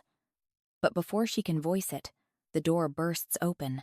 Sophia stands in the doorway, frozen at the sight before her. Her gaze darts between them, assessing, calculating. It's okay, Ethan says carefully. It's not, Sophia replies, her mouth a grim line. You know it. I know it. Ethan says nothing to that, his silence heavy with resignation. Sophia turns her attention to Lily. Lily, she says, voice carefully controlled. Come here. Slowly. Lily looks between them, torn and heartbroken. She doesn't want to go. She wants her wolf back. She wants the peaceful certainty she felt just minutes ago, before it all began to unravel. Do as she says, Ethan tells her. His voice calm but commanding now, but he closes his eyes, as if the sight of her is physically painful. Please, he says. The word strained. Lily obeys, though she can't tear her gaze from him as she moves. She notices his jaw clenching, his expression contorting with effort. Slowly, Sophia warns. Don't rush it. You'll trigger him. Lily wants to argue that this sounds insane, but something in Sophia's urgency makes her comply. Ethan, she begins, unable to leave without trying to reach him again. His eyes snap open, and Lily gasps. They're no longer the impossible blue she knows. They've changed to a molten gold that seems to glow with inner light. I'm sorry, he says. Sophia's hand closes around Lily's arm, pulling her from the room with surprising strength. They move quickly through the house, Sophia half dragging her toward the front door, out into the morning light, and to a waiting car. Get in, Sophia orders, already sliding behind the wheel. Seatbelt. Lily obeys mechanically, her mind still struggling to process what just happened. As they speed away from the estate, she watches the grand house recede in the side mirror, feeling as if she's leaving a piece of herself behind. I'm getting you back to your family. And then you all need to leave, Sophia says, her knuckles white on the steering wheel. I need you all gone within the hour. Not before you tell me what's going on, Lily demands. Finding her voice at last, Sophia sighs heavily, glancing at the rearview mirror as if checking they aren't followed. I swear to God, Sophia, if you don't tell me right now, my brother can turn into a wolf, Sophia interrupts, giving Lily a quick silencing glance. In case that wasn't obvious, Lily snaps her mouth shut, waiting for more. Our whole family can, Sophia continues after a moment. We're all shifters. Shifters? Lily repeats. Wait, so you can also? Yes, Sophia confirms simply. The information is too much. Too fast. Lily feels lightheaded. But the white wolf, the one following me around, she begins. Yes, that was Ethan, Sophia says grimly. Why does he keep doing that? Lily asks. He's always acting like he doesn't know me. He doesn't. Sophia says, taking a sharp turn. At least, not when he's human. Lily falls silent, stunned. So it hadn't been an act. His human side cannot remember you, Sophia confirms, seeming to read her thoughts. But his wolf side does. It knows you, and craves you. Why? Lily asks, a strange warmth blossoming through her chest at the confirmation. Because you're his mate, Sophia tells her. Matter-of-factly, his destined mate. In fact, what does that mean? It means you're destined to be his. Fated. Sophia's hands tighten on the wheel. Wolves all have a fated mate. That one person's supposed to make them whole. Once they meet them, they usually instantly recognize their true mate. And a bond begins to form. A bond? Lily echoes, thinking of the inexplicable pull she's felt toward Ethan since that first encounter in the woods. A mating bond. Yes, it's a magical bond of the souls. Sophia's voice takes on a lecturing tone, as if reciting something learned long ago. Ethan's wolf knows you're meant to be his, and it desires to claim you. Settle the bond. Oh, Lily says quietly, uncertain what that means, but feeling a strange thrill at the words. Yeah, Sophia grimaces. Which is why, if you don't want to end up like Diana Ross, you'll do good to get your butt as far away from here as you can. The name sends ice through Lily's veins. Claiming means killing, she whispers, her dreams of the dead woman on the beach flashing vividly through her mind. Usually it doesn't, Sophia replies carefully. To claim means to bite. The bite settles the bond. But you're human, Lily. Ethan's claim would kill you, which is why you need to go, because soon his wolf won't be able to help itself. It will claim you no matter what it takes, and it will kill you. Lily sits in stunned silence, horrified, yet simultaneously feeling a strange, traitorous desire for the wolf's bite. The contradiction makes her dizzy. Luckily, Sophia continues, pulling into the long drive that leads to the wedding estate. You're human, which means you probably won't feel much of the bond. Not like we wolves do. Would claiming me kill Ethan also? Lily asks, the only question that matters to her suddenly clear. Sophia shakes her head. No. Claiming would save him from going feral. However, she sighs heavily. However what? Lily presses, heart pounding. However, killing humans is forbidden. Against our laws. If Ethan were to go feral and claim you, killing you in the process, then what? Then pack law would dictate that we'd have to kill him, Sophia says, meeting her eyes. Tears glisten in Sophia's gaze. I will have to kill him, for going feral. Even if he doesn't kill you, he'll be too dangerous. Then what is feral? Lily asks, though she's not sure she wants to know. Feral wolves don't remember their human sides, Sophia explains, her voice hollow. They're driven by instinct, driven by blood. They seek nothing but carnage and destruction. She grips Lily's forearm. Go. Get out of this town. And never come back. I beg you. Lily watches Sophia's car disappear around the bend, taking with it any hope of the bright future she'd envisioned just that morning. Her love for Ethan, it seems, is not just forbidden. It's impossible. Deadly. Ethan Blackwood has known he was cursed practically since he could talk. His first memory is of his grandfather being dragged from the house, a snarling thing more beast than man. He remembers his mother's tears, his father's rigid spine as he followed the procession into the woods. He remembers the howl that cut through the night, not of rage or pain, but despair. Finality. He was 4 years old, too young to understand, but old enough to fear. By 6, his father had explained it all. In that solemn, unyielding way of his, the Blackwood family curse, a punishment from generations past. They say when the first Ethan Blackwood, his namesake, betrayed a witch who loved him for a human woman who feared him, all male heirs are born with it, his father had told him, eyes already carrying the shadows of his fate. Our wolves cannot recognize our mates in human form, cannot remember them, cannot even perceive them properly. But the wolf knows. It recognizes. It craves. Young Ethan had nodded, not fully comprehending the horror of it. The dichotomy drives the mind mad, his father continued. The wolf desperate to claim what the human forgets. The human forever walking past his destiny without recognition. The warning was clear. Never leave Cedar Ridge. Stay where the risk of encountering his mate would be minimal. Most shifters went their entire lives without finding their fated ones. Ethan could do the same. Could live a life of careful isolation. Could die an old man with his sanity intact.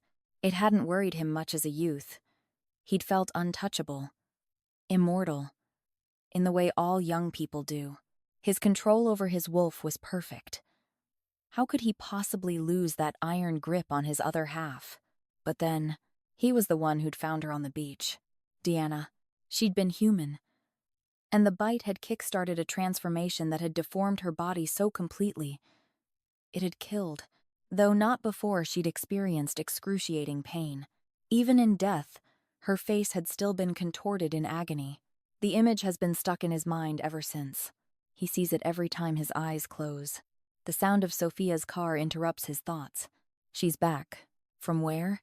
He can't remember. If she told him where she was going, the days bleed together lately. Time keeps slipping away from him. He transforms and loses hours, sometimes whole nights. His limbs are heavy from the sedatives. He's been taking them for weeks now, to subdue the wolf's urges. They leave him foggy and disconnected. But it's better than the alternative. He'd feared, but he'd hoped. But there was no hope now. It was clear what was happening. The girl he'd woken up to. The memories are almost gone now. Dark curls. Warm brown eyes. A name he can't recall. Her scent. Already a distant echo. The warmth of her body against his. Like a dream half remembered upon waking. Soon he won't remember her at all. She told him her name. And pain had filled her eyes when he'd made it obvious he had no idea who she was. The contours of her face are blurry. But not that pain in her eyes. God, to think. It is she. His mate. And he couldn't even remember her name. Ethan. Sophia stands in the doorway, her expression crumbling at the sight of him. Pity. Concern. Fear. It makes something in him want to bare his teeth. To snarl that he doesn't need her sympathy. Don't look at me like that, he says instead. Voice rough from sleep. You've been going to her, Sophia says softly. Despite the drugs, Ethan tenses, a chill racing down his spine. Going to her. His wolf has been seeking her out. Visiting her. His mate, the wolf, gets to see her. Smell her. Touch her, perhaps. While he, the human, gets nothing but oblivion. Though perhaps oblivion is kinder. Perhaps the wolf suffers more. What's her name? He asks, avoiding Sophia's gaze. He needs to know. Even if he'll forget again in minutes. Sophia shifts her weight, her scent betraying her discomfort. The less you know, the better, she says. You know that. Ethan nods. Though it doesn't feel right. Nothing feels right anymore. His skin is too tight. She was human, he manages. Like her. Like Diana. I don't want to talk about Diana, Sophia says, tears welling in her eyes. But Sophia wasn't there. She doesn't remember what he does. The scene is seared into his memory. A wound that never heals. Diana's body. Twisted and distorted. The shift gone horribly wrong. Bones partially transformed. The putrid scent of death and fear and pain so thick he could taste it. His father had been beside her. Holding her. Cradling what remained of the woman he'd claimed. He'd regained his senses in the end. Just enough to hold the mate he'd condemned to the most painful death imaginable. Ethan will never forget the sheer desperation in his father's eyes as he begged for death. That's how Ethan had become alpha. By killing his heartbroken, murderous father. By enforcing the very pack law that might someday be used against him. The wolf inside him stirs at the memory. Agitated and restless. It wants out. It wants her. Is she gone? Ethan asks, not knowing exactly who he's asking after. Yes, Sophia confirms. I told her to leave. Her family, too. Ethan nods. pressing his palms against his temples. A headache builds behind his eyes, pressure increasing with each heartbeat. Sophia is looking at him with tears in her eyes. He doesn't understand why. "Are you okay?" he asks. "What's wrong? Did something happen?" Sophia shakes her head. But he can smell the lie on her. Something did happen. "What did I do?" Ethan murmurs, heart racing. What did the wolf do? What if he's already gone too far? What if history is repeating itself? "You need to sleep through the day," Sophia says instead of answering. "I'm going to get you more of that potion, okay? Just trust me on this." Ethan nods distantly, unable to focus on her words. Against his will, the wolf howls and claws at his consciousness, desperate to break free.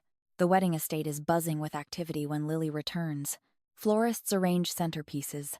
Caterers wheel trays through the kitchen. Lily's barely crossed the foyer when her mother's voice cuts through the chaos. "There you are," Helen exclaims. "Where on earth have you been?" "We've been worried sick." Behind her, Emma emerges from the sitting room, her face pinched with irritation, Ryan on her heels. Lily begins, but her mother cuts her off. "Not a call. Not a note. Your sister's wedding is tomorrow. What were you thinking?" Lily sighs. "They don't have time for this. We need to leave," she says. "All of us.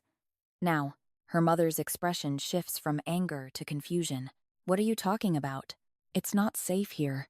Lily hesitates, knowing how it will sound. "There's a dangerous wolf in the area. It's going to come back, and we need to be gone before it does." The silence that follows her pronouncement is broken by Emma's incredulous laugh. "A wolf?" she repeats. "Are you serious?" "Dead serious," Lily says, meeting her sister's gaze. "I've seen it. It's been following me since we got here." "Following you?" Emma's voice rises an octave. "Because everything has to be about Lily, doesn't it? Even my wedding." "This isn't about the wedding, Emma," Lily snaps, frustration bubbling over. "This is about keeping everyone safe. Safe from an imaginary wolf." Emma steps closer, her face flushed with anger. "Just admit it. You can't stand that Ryan chose me. That I'm finally getting something you wanted." The accusation stings. "This has nothing to do with Ryan," Lily says quietly. "Please," Emma scoffs. "You've been in love with him since we were kids." "Maybe I was," Lily admits. "But that's not what this is about." "Then what is it about?" her mother interjects. "Because from where I'm standing, it looks like you're trying to ruin the biggest day of your sister's life with some ridiculous story about wolves." "It's not a story." Lily's voice rises. "I know it sounds crazy, but it's true. There's a white wolf." "Oh, a white wolf," Emma interrupts mockingly. "How dramatic. What's next? Does it talk?" "That's enough, Emma," their father says, his voice unusually firm as he enters from his study. James Morgan is typically the family peacekeeper, content to let his wife handle confrontations. His intervention now silences the room. "Dad," Lily appeals to him, hoping for an ally. "Please believe me. We're not safe here. We're perfectly safe," her mother dismisses. The groundskeeper checked the property after those unpleasant incidents with the animals. He found no signs of any wolf. "That's because the wolf is his boss," Lily mutters. Emma throws her hands up in exasperation. "She's not making any sense. She just wants attention." "That's not fair," Lily protests, hurt blooming in her chest. "Fair?" Emma's laugh is bitter. "You want to talk about fair? Do you know what's not fair? Having to tiptoe around my entire life, making sure not to offend the adopted child." The room seems to tilt around Lily. "What did you just say?" she asks, her voice barely audible. "Emma," their father snaps, his voice sharper than Lily has heard in years. "That's enough." "What?" "It's true." Emma looks between them, incredulous. "Nobody cares that Lily's adopted. But you're always telling me to be careful, to make sure she doesn't feel unwanted." The words pierce Lily's armor, confirming something she's always felt but never acknowledged, the sense of otherness that's followed her throughout her life. "I'm adopted?" she asks, struggling to keep her voice steady. Emma looks startled. She looks between her parents, then back to Lily. Confusion. Everyone knows that, she says, a trace of genuine surprise in her tone. I thought. Didn't you know? Lily turns to her parents, searching their faces for confirmation or denial. Her mother avoids her gaze, suddenly fascinated by the floral arrangements. I'm sorry, Lily, her father says quietly. We were going to tell you when you were older. But then, the right moment never seemed to come. Emma backs away, the reality of what she's done finally sinking in. I didn't. I thought you knew, she says again, her voice smaller now. Well, I didn't. Lily's eyes burn with unshed tears. Emma's face crumples, and she turns to flee up the stairs. This is a disaster, she cries. First the dead animals, then the weather, then Ryan being weird. And now this. My wedding is ruined. Emma, wait! Their mother calls. Hurrying after her, Ryan, who has been standing frozen in the background, hesitates before following both women upstairs. Leaving Lily alone with her father, the silence between them stretches, heavy with decades of unspoken truths. Is it true? Lily asks finally. Am I adopted? Her father sighs deeply. Yes, he admits.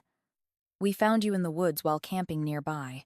You were just a baby, maybe 6 months old. There was no one around, no sign of where you'd come from. Lily struggles to process this. You found me in the woods? Just abandoned? He nods. We called the rangers. The police. They searched for days, but no one ever reported a missing baby. We'd been trying for a child for years with no success. It seemed like fate. So you just kept me? Lily asks. Not just, her father corrects gently. We fought for you. There were hearings, home visits, a formal adoption process. But yes, we kept you. And then, not 3 months after we brought you home, your mother discovered she was pregnant with Emma. The miracle baby, Lily murmurs. We should have told you, her father acknowledges. But your mother, she worried it would hurt you, make you feel unwanted. Lily laughs, the sound hollow. I need to be alone, she says. I can't. I need time to think. She turns toward the stairs, desperate to escape to the sanctuary of her room. Behind her, her father calls her name, but she doesn't look back. In her room, Lily sinks onto the edge of the bed, mind reeling. Adopted. Found in the woods as a baby. No wonder she's always felt like an outsider. She literally is one. And now, learning this truth when everything else in her world is already collapsing. I'll process later, she thinks. Right now, I need to go. Even if her family insists on staying, she needs to go. For Ethan's sake as much as her own, if he comes for her.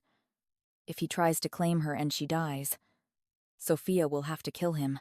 Lily can't bear the thought. She works quickly, grabbing essentials. A quick shower washes away the lingering scent of Ethan's arms around her, though nothing can cleanse the memory of his eyes, not recognizing her. The house seems quieter as she descends the stairs. The wedding preparations paused in the wake of the family drama. Lily makes it to the front door unchallenged, relief flooding her system as she steps outside into the afternoon air. Going somewhere? The voice startles her. Ryan sits on the porch steps, a tumbler of amber liquid dangling from his fingers. I need to get away for a bit, Lily replies, trying to edge past him. Ryan rises unsteadily, blocking her path. Away from Emma's meltdown? He laughs. Can't say I blame you. Ryan, are you drunk? Lily asks, noting his glassy eyes and unsteady stance. It's barely afternoon. Little bit, he admits with a loose shrug. Seemed appropriate given the circumstances. He steps closer, and Lily resists the urge to back away. I'm sorry about Emma earlier, he says, his words slightly slurred, so embarrassed by how she acted. You'd never behave that way. It's just a wedding, right? What does it matter in the end? It matters to her, Lily says, shifting her weight. Look, we can talk later. I really need to go. Go where? Ryan's hand catches her arm. Just away, Lily says, unwilling to explain further. She offers a quick hug instead, hoping to end this conversation. I'm happy for you both. Congratulations. I'll see you. Ryan's face presses against her hair, inhaling deeply. You smell different, he murmurs. Ryan, Lily says firmly, trying to step back. You're drunker than I thought. Let's get you inside. I've made a mistake, he says, not releasing her. What do you mean? His arms tighten. It's always been you. I was just too blind to see it. Billy wrenches free. What are you talking about? She exclaims. You're marrying my sister. Tomorrow. We can fix that, Ryan insists, reaching for her again. I love you, Lily. I think I always have. I was just, I don't know, scared maybe, of how much you mean to me. Lily shakes her head in disbelief. You're just nervous, she says, backing toward her car. You always get like this when you're stressed. Indecisive, second-guessing everything. This isn't second-guessing, Ryan argues, following her. It's clarity. For the first time, I'm seeing what's been in front of me all along. We could be happy, Lily. There is no we. Ryan. Lily's voice sharpens. You're marrying Emma, but you love me, he insists, grabbing for her arm again. I know you do. I can't lose that. Before Lily can respond, Ryan lunges forward, his mouth seeking hers with drunken determination. She turns her head, pushes against his chest.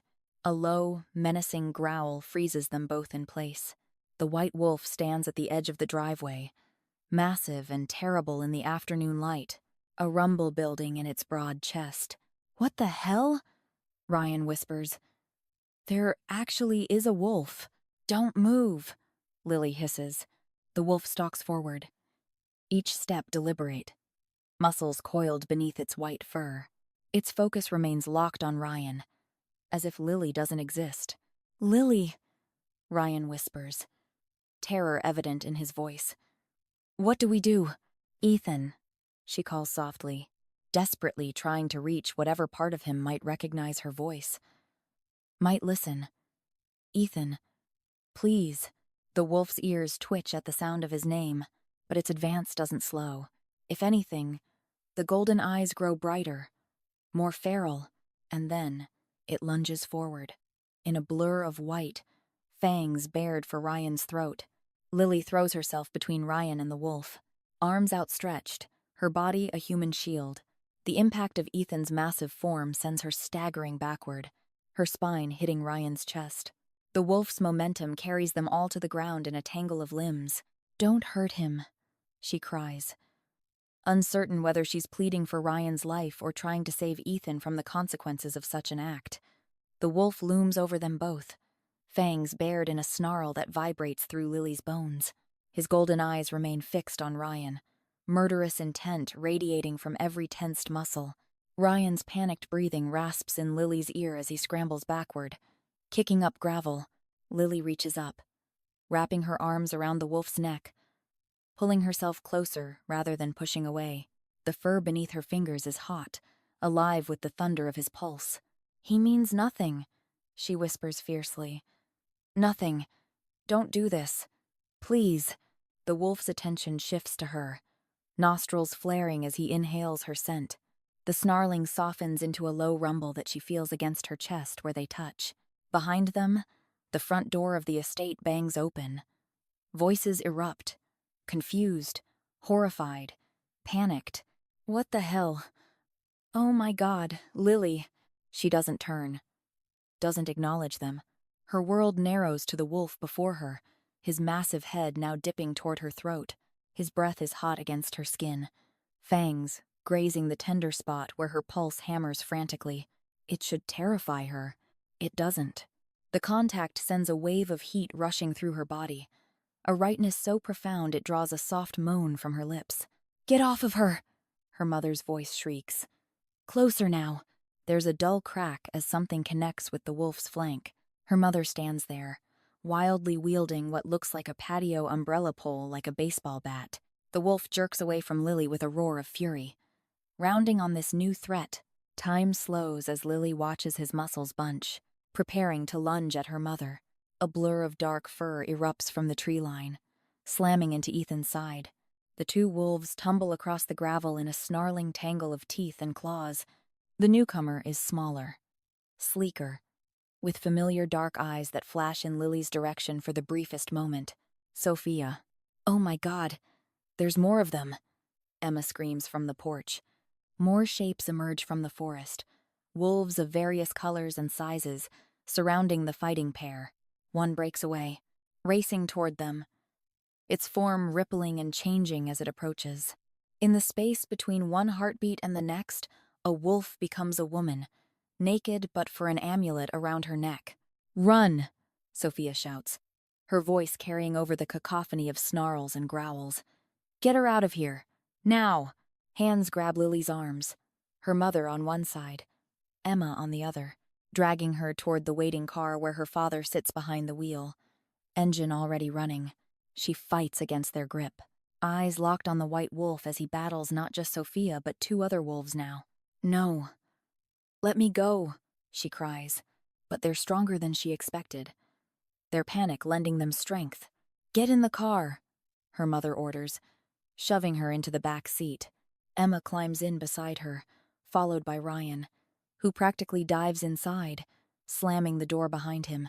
The car lurches forward before they're fully settled, tires spitting gravel. Lily throws herself against the window, palms pressed to the glass as the scene recedes.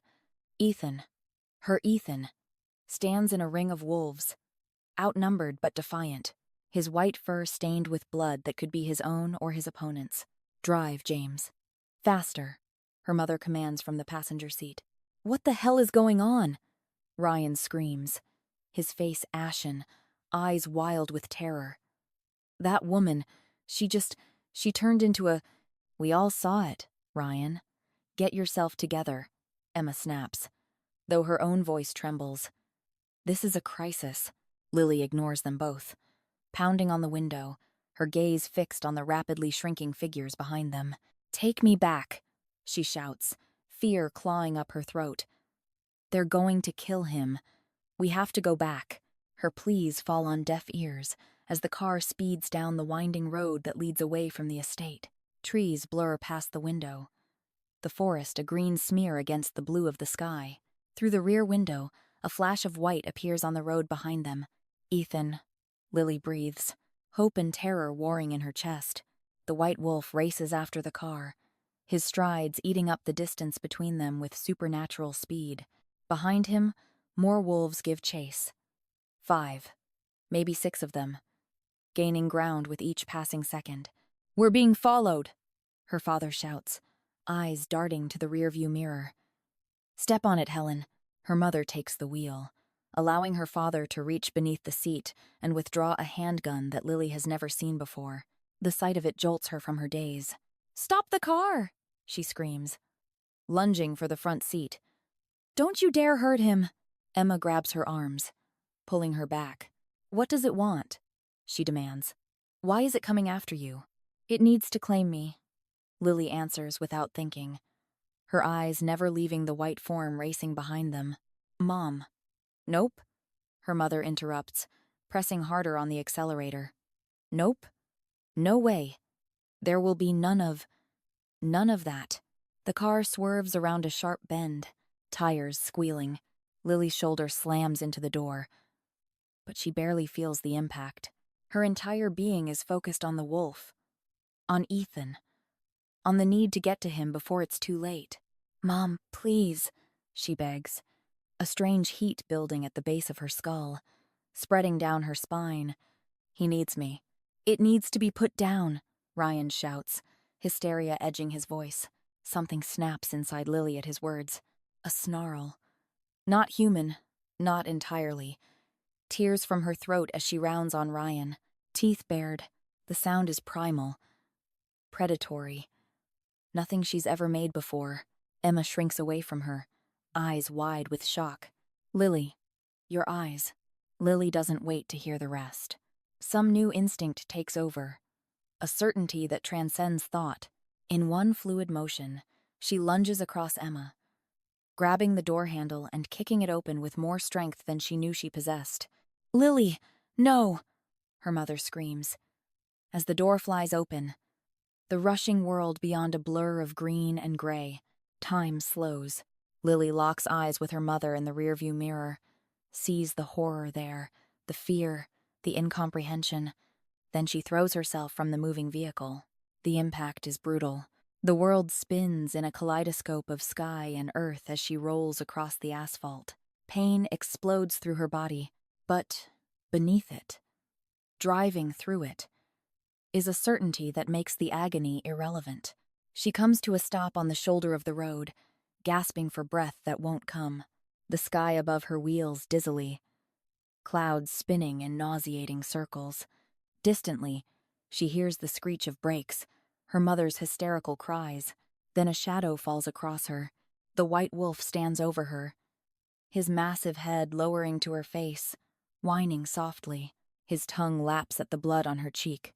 Her forehead, her scraped palms, golden eyes search hers, filled with an anguish that breaks her heart. "I'm fine," she whispers. Though she isn't. Not really. Her body is a symphony of pain. But none of it matters. Nothing matters. Except the wolf. Except Ethan. She reaches up, tangling her fingers in the thick fur at his neck, pulling him closer.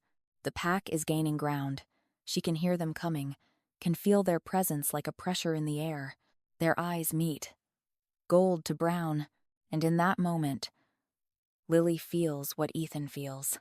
The desperation, the need, the certainty that this is right, that they belong together. His need becomes hers, burning through her blood, rewriting her very DNA. With strength born of desperation, she pulls him closer, guiding his muzzle to the curve of her neck, where her pulse beats frantically against thin skin. "Go on," she urges, tilting her head to expose her throat fully. Behind Ethan, the pack emerges from the tree line, wolves racing toward them, too late to stop what's begun. Behind Lily, her family spills from the car, her mother's screams and her father's shouts, a distant backdrop to the moment that stretches between them. She feels his teeth graze her neck, testing, hesitating. The touch sends electricity racing through her nerves, a pleasure so acute it borders on pain. "Please," she whispers, her voice breaking on the word. The wolf's jaws open wider, fangs pressing against her flesh with more intent now. Lily's hands fist in his fur, holding him close, refusing to let him pull away. Sharp teeth pierce her skin, a bright, brilliant pain that flares white-hot through her entire body. Blood. His mouth is full of it. Hot, metallic, sickeningly sweet. Human blood. The taste yanks Ethan back to consciousness like a bucket of ice water. His wolf mind recedes. Human awareness rushing in. The world sharpens, clarifies. The shift comes violently. Bones cracking, muscles tearing, fur melting into skin. One moment, the wolf. The next, Ethan, kneeling beside a woman with dark curls, blood seeping from puncture wounds on her neck. Beneath him is rough asphalt. In his nostrils, the scent of fear, sweat, blood. In his ears, screams, sobs, approaching wolves, and something else. Something that slices through his consciousness like a blade. Pain. Not his own. Someone else's. Hers. The woman's. He's feeling his mate's pain. It's agony. Horror crashes over him as recognition dawns. No. The word scrapes his throat raw. No. Lily. The curse shatters like glass. Memories pouring in. Lily's wide brown eyes reflecting moonlight as she found him in the forest. Lily's tentative smile when he bandaged her ankle. Lily in his dreams. His thoughts. His blood. His mate. The woman he was destined for. The woman he has just condemned to death. Oh God. What have I done? His voice breaks as her body convulses against him. Blood bubbles from her lips as she struggles for breath. He knows what's happening. Has seen it before. With Diana. The claiming bite triggers transformation in humans. but their bodies can't withstand the change. Bones break, organs rupture, minds shatter from the pain. They die. They always die. And he has just inflicted this fate on Lily, on his mate, on the woman he— I'm sorry, he chokes, pressing his forehead to hers as she gasps in agony. I'm so sorry. Her eyes flutter open briefly, fever bright and unfocused. There's no recognition there, just blind pain. He's killed her. The realization is a knife to his gut. He's killed the other half of his soul. Ethan. Sophia's voice breaks through his anguish. She stands a few feet away, shifted back to human form. Another pack member's jacket draped around her shoulders. You need to let her go. Leave us, Ethan says without looking up. Ethan. She's in pain. She won't make it. You need to. I said leave, he barks. The command reverberates through the room. Sophia backs toward the door, her expression full of sorrow. She needs to go to the hospital, Lily's mother screams, lunging forward only to be held back by her husband. Give her back to us. What have you done to her? Her sister sobs, clinging to her father. Sophia steps between the families, hands raised. She won't make it to a hospital, she says, her voice firm but compassionate. The transformation has begun. It's too late. Transformation? Lily's father repeats, his voice hollow. Into what? One of us. Sophia answers. She won't survive it. Ethan barely hears them. He's focused entirely on Lily. Through their newly formed bond, he feels her pain as his own, a fire consuming her from the inside out. We should end it quickly, one of the older pack members says softly. Before it gets worse. It would be mercy. A mercy ending it. Ethan shakes his head. He won't allow it. He can't. No, it declares. Power resonates in that single syllable, the unmistakable authority of an alpha. Everyone stills, pack and humans alike. She is mine, Ethan says, rising to his feet with Lily cradled against his chest. I will see her through this. Ethan. Sophia begins, her voice gentler now. No human has ever survived. Lily will. The certainty in his voice brooks no argument. Lily's father steps forward, shrugging off his long coat. Here, he says, offering it to Ethan with shaking hands. Take it, please. Just help her, if you can. Ethan nods once, allowing the man to drape the coat around his shoulders. Human modesty is the least of his concerns. But the gesture means something. He knows. I'm taking her to the estate, he tells Sophia. Keep them here. Explain what you can. Without waiting for a response, he turns and begins running. Lily's limp form secure in his arms. Each step sends fresh waves of agony through their bond. But he doesn't slow. The estate looms ahead, grand and imposing against the afternoon sky. Ethan bursts through the front door, startling the staff who scatter at the sight of their alpha carrying a bleeding woman. The East Wing, he barks at the housekeeper. Prepare the room. Now.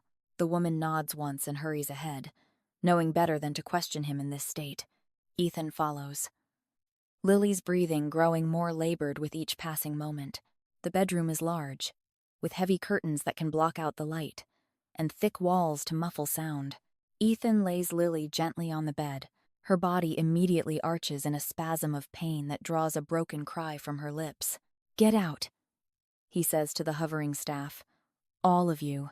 They obey instantly. The door closing behind them with a soft click. Alone with his mate, Ethan gathers her convulsing form into his arms. Lily, he whispers, pressing his forehead to hers. Lily, I'm here. I'm with you. Her eyes flutter open, glazed with pain and fever. Ethan, she calls out, not through her lips, but through the bond. Ethan hears the words in his mind. Yes, he says, heart clenching. I'm here. A ghost of a smile touches Lily's lips before another wave of pain contorts her features. Her back arches impossibly, a scream tearing from her throat. The door bangs open, Sophia rushing in. Leave us, Ethan says without looking up. Ethan. She's in pain, She won't make it. You need to. I said leave, he barks. The command reverberates through the room. Sophia backs toward the door, her expression full of sorrow. If she dies, she begins. If she dies, I don't want to live. Ethan interrupts. I want you to kill me. That is my final order as your alpha. Sophia's face crumples. But she nods once before slipping from the room. Lily convulses again, her spine bending at an angle that would break a normal human. Ethan holds her through it, his arms gentle but firm as he guides her through the pain. Breathe, Lily, he instructs, reaching for her through their bond. Don't fight it. Let it take you. Her eyes find his, wide with terror and agony. I know it hurts, he says, pressing his lips to her forehead. But fighting makes it worse. You need to surrender to it. Let your body change. Another spasm racks her frame. This one stronger than before. Ethan feels her pain as his own, his body empathetically mirroring her suffering through their bond. He reaches deeper, finding the core of her consciousness where terror and resistance rage. Listen for your wolf, he murmurs against her ear. It's there, Lily. Find it. In his mind, he visualizes their connection, a golden thread binding them together, pulsing with life and love and possibility. And then, emerging, a presence, stirring deep within Lily, ancient and wild. Her wolf. It's there. Responding to his call. That's it, he encourages. Let it take over, Lily. For a moment, hope flares as Lily's breathing steadies slightly, her eyes clearing. But then a horrible cracking sound fills the room, bone breaking beneath the stress of transformation. Lily screams, the sound inhuman in its agony. Another crack follows, and another. Her body begins to contort. No, Ethan moans, gathering her closer. Through their bond, he feels her consciousness dimming, slipping away as the pain overwhelms her system. Please, he begs, tears streaming down his face. I love you. Don't leave me. He buries his face against her neck, breathing in her scent. Once so vibrant and alive, now tinged with the copper of blood and the acrid smell of approaching death, he presses his lips to the claiming bite, tasting salt and iron and despair. And then, instead of skin, there is fur, soft, silver-gray fur. The broken bones realign, and muscles reform. Ethan pulls back to discover a sleek gray wolf with familiar brown eyes. You did it, he whispers, a sob of relief breaking from his chest. He wraps his arms around the wolf's neck, burying his face in her fur. The wolf nuzzles against him, her movement still unsteady. Then she turns her head. Teeth sink at the junction of Ethan's neck and shoulder. He gasps, vision blacking out momentarily as the claiming bite takes hold. When he blinks his eyes open, the wolf is gone. In her place lies Lily, human again, naked and trembling but alive. Her eyes meet his, a mixture of hope and uncertainty in their depths. I'm Lily, she says quickly, as if afraid he might not recognize her. Ethan lets out a startled laugh. He cups her face between his palms. I know, he whispers. Choked. I remember. Their first kiss tastes of salt and blood and triumph, of endings and beginnings and everything in between. And as he holds her, his mate, his miracle, Ethan knows with absolute certainty that the curse that has haunted his family for generations ends here, broken by a love strong enough to defy fate itself. 4 years later. Push, the midwife urges, her weathered face intent. One more. Luna. Lily bears down, a cry tearing from her throat. Ethan's hand crushes hers, his presence an anchor. Through their bond, you're doing so well, he whispers, lips pressed to her temple. Through the red haze of pain, Lily's mind flashes to how they got here, to the day they discovered that she'd been born a shifter. Her wolf nature masked by the curse that had plagued the Blackwood family for generations. Her birth parents had abandoned her, believing she had no wolf, a terrible shame among their kind. Does it bother you? Ethan had asked, Learning that your birth parents abandoned you? No, she'd replied. The Morgans are my family. They raised me, loved me, even when they didn't understand me. The revelation had explained so much. Why she'd healed quickly. Why strong scents disturbed her. Why being confined indoors made her restless. She knew who she was now. Another contraction seizes her. She draws strength from Ethan, channeling her wolf's endurance as she pushes one final time. A cry pierces the air. Tiny. Indignant. Perfect. A boy, the midwife announces, placing the squalling infant on Lily's chest. Lily stares at her son, tears blurring her vision. Tiny fists wave in the air. Little lungs working powerfully. I want you to know you're wanted, she whispers. Always. Ethan makes a choked sound beside her, wonder and disbelief mingling in his expression. He's come a long way too. She remembers his nightmares. How often he'd wake gasping, haunted by memories he'd tried keeping hidden for too long. How he'd pull away during intimate moments, convinced his wolf would hurt her. I killed my own father, he'd confessed one night. I can still feel his blood on my hands. I never want to be that monster. It had taken months of patience, of unwavering love, to help him believe the curse was truly broken, that he could love Lily without fear. Later, when they're alone with their son, Ethan touches the baby's cheek with reverent gentleness. He's free, he says softly. The first Blackwood in generations born without the curse. How can you be sure? Lily asks. Ethan smiles. I can feel it. The curse died when you completed our bond. You broke the chain, Lily. That evening, Ethan presents their son to the pack. The Morgans stand at the front. Lily's father beaming proudly, her mother dabbing at tears, and Emma, who had wisely dumped Ryan months ago after realizing she deserved someone who truly wanted her, trying to take photos. A hush falls as Ethan raises the child for all to see. Our son, he announces. The next alpha of Cedar Ridge, born without the curse that has plagued our bloodline for generations. One by one, each wolf tilts their head back in submission, honoring not Ethan, but Lily, the Luna who broke the curse. Her mother gasps softly at the sight, finally understanding her daughter's true place in this world. You gave him life, Ethan says later, kneeling beside their bed. But more than that, you gave him a future. You gave our entire pack a future. Lily looks down at their child and feels complete. From abandoned baby to Luna, from outsider to savior, her journey has come full circle. What shall we name him? She asks. Something new, Ethan says. Something that looks forward, not back. Lucas, Lily suggests. It means bringer of light. Lucas, Ethan agrees, hope unshaded by fear for the first time.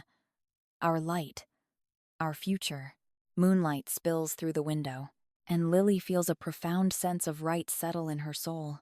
This is what she was born for, not to be cursed, but to break curses, not to be forgotten, but cherished, and not to be abandoned, but to create a family of her own, one that bridges the world of humans and wolves. Thank you for listening, everyone. If you enjoyed the story, don't forget to like and leave a comment. It really helps support the channel. I'm already brainstorming my next story, but I'd love to hear from you. Is there a trope, plot, or character type you've been craving? Don't hesitate to drop your ideas in the comments.